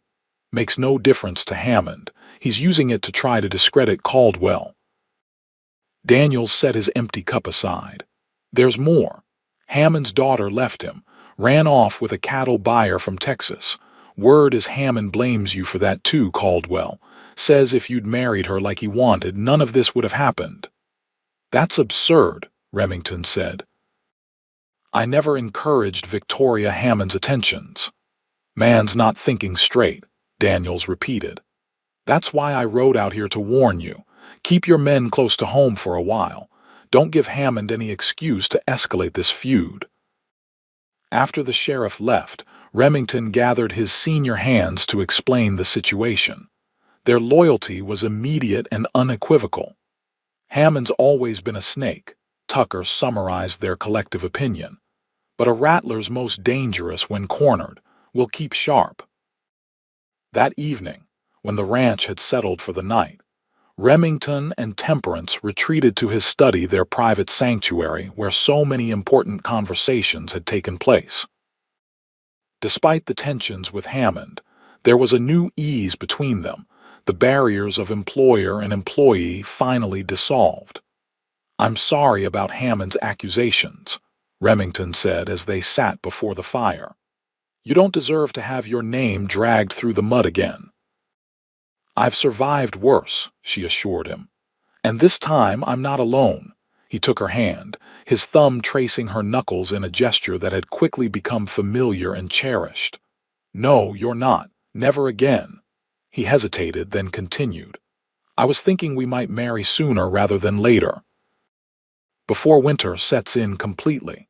The judge who's reviewing our case against Hammond is also authorized to perform marriages. The suggestion took her by surprise. So soon? I thought perhaps in the spring. I see no reason to wait unless you do. His gaze was steady, searching. Hammond's threats aside, I know what I want. Who I want. And after nearly losing my life in that blizzard, I'm more aware than ever that time isn't guaranteed. Temperance considered this. A quick wedding wasn't what she'd envisioned as a girl, dreaming of marriage. But those girlish dreams had faded long ago, replaced by the practical considerations of a woman who had learned that life rarely followed neat, predictable paths. And she loved him. Deeply, completely, with a certainty that transcended conventional timelines and traditions. Yes, she said simply. As soon as it can be arranged. His smile was like the sun breaking through clouds. You're certain, completely. She smiled back, joy bubbling up within her, though Mrs. Winters may never forgive us for not giving her time to plan a proper wedding feast. She'll manage. He leaned forward to kiss her, a gentle, reverent touch that still held the wonder of novelty. I'll ride to Carson City tomorrow to speak with Judge Wilson. With luck, we could be married within the week. The following days passed in a flurry of preparations, the ranch's routine taking on a festive air despite the tensions with Hammond. Mrs. Winters, after initially lamenting the haste, threw herself into planning a wedding celebration that would make the most of their limited time and resources. The hands, delighted by the news, contributed in their own ways, clearing snow from the yard for the outdoor feast, hunting game for the wedding dinner, even presenting Temperance with a beautifully carved wooden jewelry box as a collective gift. True to his word, Remington returned from Carson City with news that Judge Wilson would arrive in 3 days' time to perform the ceremony. He also brought a simple gold band for Temperance, not ornate, but solid and well-crafted, like the man who had chosen it. It was my mother's, he explained as he slipped it onto her finger in the privacy of his study. My father gave it to me before he died, said I should save it for when I found a woman worthy of it, someone with strength and kindness in equal measure. Temperance looked down at the ring, deeply moved by its significance. I'm honored, Remington, truly. The honor is mine. He kissed her hand where the ring now rested. My parents would have loved you. The day before the wedding, Temperance was in the kitchen with Mrs. Winters, finalizing preparations for the feast when Tucker burst in, his expression grave. Hammond's on his way, he announced without preamble. Riding hard with 6 men. Armed. Remington, who had been discussing fence repairs with one of the hands in the dining room, appeared in the doorway. How far out? Half hour, maybe less. Mason spotted them from the north ridge. Get the men ready, Remington ordered. No one fires unless fired upon, but I want everyone armed and visible, and send someone for Sheriff Daniels. He should know Hammond's making threats. As Tucker hurried to comply, Remington turned to Temperance, his expression grim but determined. Stay inside with Mrs. Winters. If there's trouble, there won't be, she said firmly, refusing to entertain the possibility on the eve of their wedding. Hammond may bluster, but he won't risk open violence, not with witnesses. Remington didn't look convinced. Just the same, stay clear of windows and doors until this is resolved. He kissed her quickly, then strode out to join his men, leaving Temperance and Mrs. Winters to exchange worried glances. Damned fool Hammond, the housekeeper muttered, aggressively kneading dough for the next day's bread. Couldn't let well enough alone. Will there be trouble? Temperance asked, trying to keep her voice steady. Mrs. Winters's hand stilled. Mr. Caldwell won't start anything, but Hammond, he's unstable like the sheriff said, and unstable men with guns are unpredictable. She resumed her kneading. Best say a prayer, Miss Neal. Temperance did, silently, as she continued helping with the preparations, her ears straining for sounds from outside. Eventually, she heard the approach of multiple horses, followed by Remington's voice calm, authoritative though she couldn't make out his words. Another voice responded louder, slurred, angry. Hammond, she presumed. The exchange continued, voices rising and falling, occasionally punctuated by shouts from other men. Unable to bear the suspense, Temperance moved to the kitchen window, careful to stay partially concealed by the curtain as she peered out. The scene in the yard was tense. Remington stood on the porch, flanked by Tucker and several hands. Hammond and his men remained mounted, facing the house. Even from a distance, Temperance could see that Hammond was unsteady in his saddle, gesturing wildly as he spoke. Ruined everything. Hammond's voice carried clearly now. My land, my daughter, my reputation. Think you can take it all and get away with it, Caldwell. You're drunk, Hammond, Remington replied evenly. Go home, sleep it off. Whatever grievances you think you have, this isn't the way to address them. Grievances. Hammond's voice rose to a shout. You stole my water rights, turned my daughter against me. Now you're marrying that. That whore from Philadelphia. Remington's posture stiffened visibly.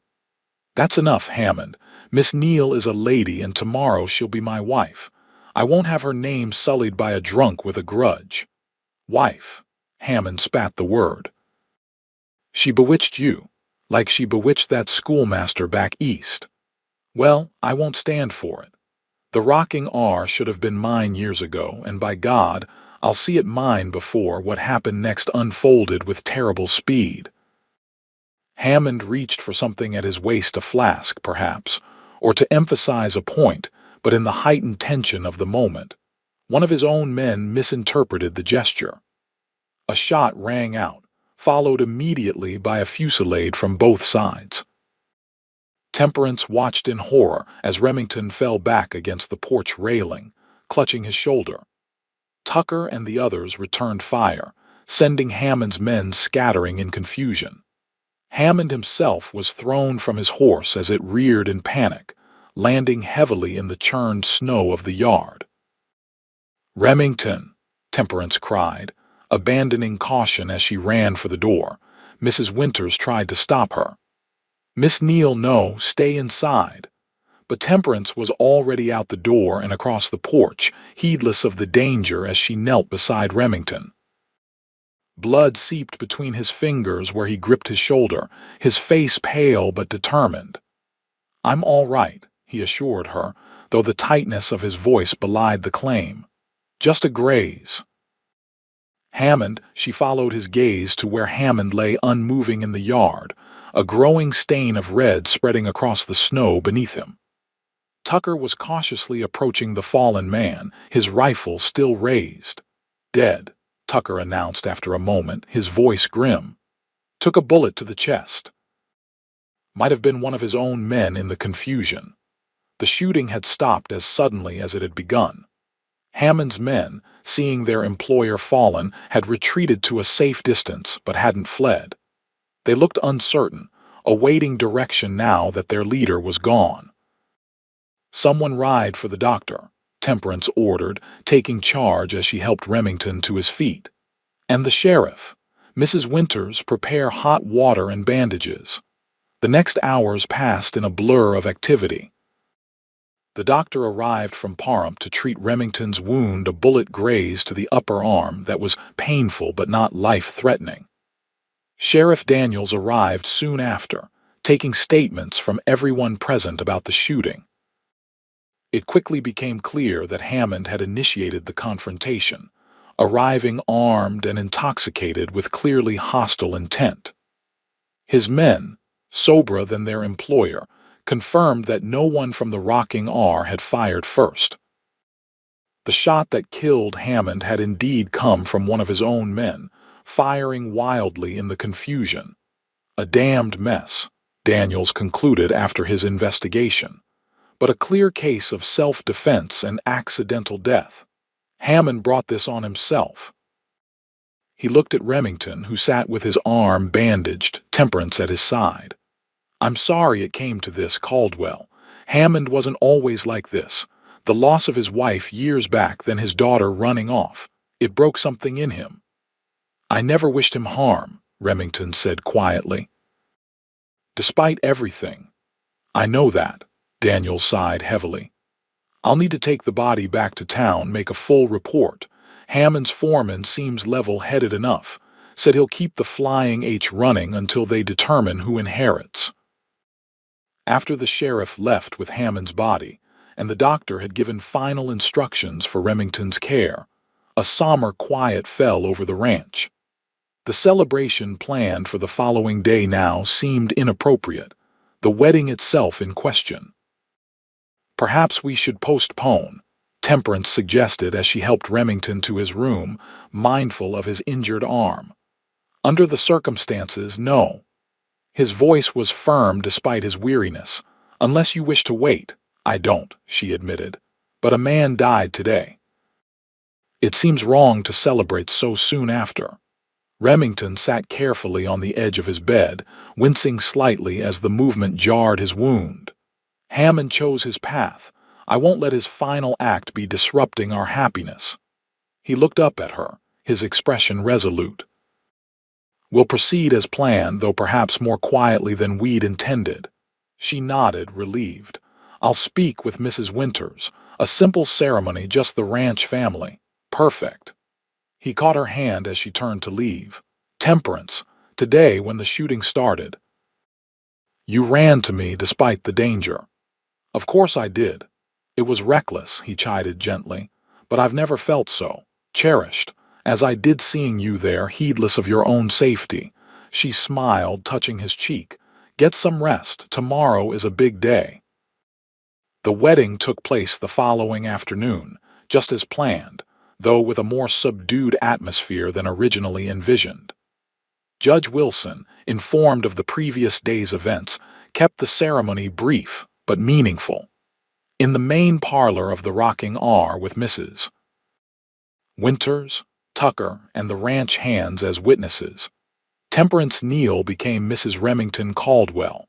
She wore her best dress, the green poplin, freshly pressed and adorned with a lace collar Mrs. Winters had contributed. Remington, his arm in a sling beneath his suit jacket, looked handsome despite his pallor from the injury. "I, Remington, take thee, Temperance, to be my wedded wife." He spoke the traditional vows with quiet conviction, his good hand steady as it held hers. "To have and to hold from this day forward, for better, for worse, for richer, for poorer, in sickness and in health, to love and to cherish, till death do us part." When it was her turn, Temperance's voice was clear and unwavering. "I, Temperance, take thee, Remington, to be my wedded husband, to have and to hold from this day forward, for better, for worse, for richer, for poorer, in sickness and in health, to love and to cherish, till death do us part." Judge Wilson pronounced them husband and wife, and when Remington bent to kiss her, the room erupted in cheers and applause from the assembled ranch hands. It was a moment of pure joy amidst the shadow of recent events, a reminder that life continued, that love endured, even in the face of tragedy. The celebration that followed was smaller than originally planned but no less heartfelt. Mrs. Winters had outdone herself with the wedding feast, and the hands had decorated the dining room with winter greenery and ribbon. There was music from Mason's fiddle, dancing despite Remington's injury, and a general air of relief and happiness that their employer had not only survived but found love. As the evening wore on, Temperance found herself drawn to the window, looking out at the star-filled night. Snow blanketed the ranch, pristine and peaceful in the moonlight, all traces of yesterday's violence erased by a fresh snowfall overnight. Remington joined her, slipping his good arm around her waist. "What are you thinking, Mrs. Caldwell?" Her new name brought a smile to her lips. "About journeys. How I came west with nothing but a carpetbag and broken dreams, not knowing what awaited me. And now," he pressed a kiss to her temple, "now I have everything I never dared hope for, a home, a purpose." She turned in his arms to face him. "A husband I love more than I thought possible. I'm the fortunate one," he said softly. "When you first arrived standing alone on that street in Pahrump, you looked so lost, but there was strength in you even then, dignity." His eyes held hers, full of love and promise. "I think I began falling in love with you that very day." "And I with you," she admitted. "Though I fought against it, believing someone like me had nothing to offer someone like you." He shook his head. "You had yourself, your courage, your kindness, your intelligence. Everything that makes you who you are." His expression grew serious. "I don't need anything else, Temperance, just you beside me for whatever life brings. I'm here," she whispered, "and I always will be." Their kiss sealed the promise, a commitment beyond words, beyond vows, a dedication of heart and soul that would weather whatever storms the future might hold. 5 years later, the spring sun warmed the porch of the rocking R as Temperance sat in her rocking chair, watching her 3-year-old son, James, chase butterflies in the yard. Beside her, cradled in her arms, their 6-month-old daughter, Elizabeth, dozed peacefully. The ranch had prospered in the years since Hammond's death. His property had eventually been sold to a mining company, ending the long-standing dispute over water rights. The rocking R had expanded, adding new pastures and cattle, becoming one of the most successful operations in the territory. More importantly, it had grown as a family. Mrs. Winters, now in her 60s but still formidable, had taken on the role of honorary grandmother to the children. Tucker remained foreman, loyal as ever. Many of the original hands still worked the ranch, now more like extended family than employees. Temperance heard the approach of riders and smiled, knowing who led them. Moments later, Remington appeared around the bend in the road, returning from the spring roundup with Tucker and several hands. He spotted her on the porch and raised his hat in greeting, then urged his horse forward ahead of the others. James, seeing his father, abandoned the butterflies with a squeal of delight. Papa's home." Remington dismounted in one fluid motion, the old bullet wound long healed, and swept his son into his arms. "There's my boy. Have you been helping your mama while I was gone?" "Yes. I fed the chickens and didn't chase them at all." "Much," Temperance corrected with a laugh. "He didn't chase them much." Remington carried James up to the porch, bending to kiss Temperance before peering at their sleeping daughter. "And how's my little princess?" "Perfect," Temperance replied, "though she'll be hungry soon." "How was the roundup?" "Successful. Cattle came through the winter well. Calving rate's the best we've had." He sat beside her, still holding James on his knee. "Missed you, though, all of you. We missed you, too." She reached out to touch his face, a gesture that had become second nature over their years together. "But we're together now." He caught her hand and pressed a kiss to her palm. "Always." As the evening settled around them, with James chattering about his adventures while his father was away and Elizabeth waking with hungry demands, Temperance felt a contentment that still sometimes seemed miraculous. From that desperate day in Pahrump to this peaceful evening on the porch of what was now truly her home, the journey had been unexpected, sometimes difficult, but ultimately blessed. "I have nothing to offer," she had whispered that long-ago day when she'd first begun to acknowledge her feelings for Remington, fearing that her past and her circumstances made her unworthy of his love. "You have yourself," he had replied, "and that's everything." Years later, surrounded by the family they had created together, Temperance knew the truth of those simple words. She had offered herself her heart, her strength, her faith in their shared future. And in return, she had received a life richer and more fulfilling than anything she could have imagined in her darkest moments. As the first stars appeared in the twilight sky above the rocking R, Remington's arm settled around her shoulders, drawing her close. No words were needed between them now, just the comfortable silence of two people who had found in each other everything they needed. Everything they had once feared was beyond their reach. Home, love, family. The essential treasures that made life worth living, that gave meaning to the struggles and joy to the triumphs. Temperance had found them all in the wild Nevada desert, in the heart of a man who had seen her worth when she herself had doubted it. And in the gentle rhythm of their days together, in the laughter of their children and the quiet moments shared by the hearth, she found the answer to a question she had long ago stopped asking. What she had to offer was indeed enough. It always had been.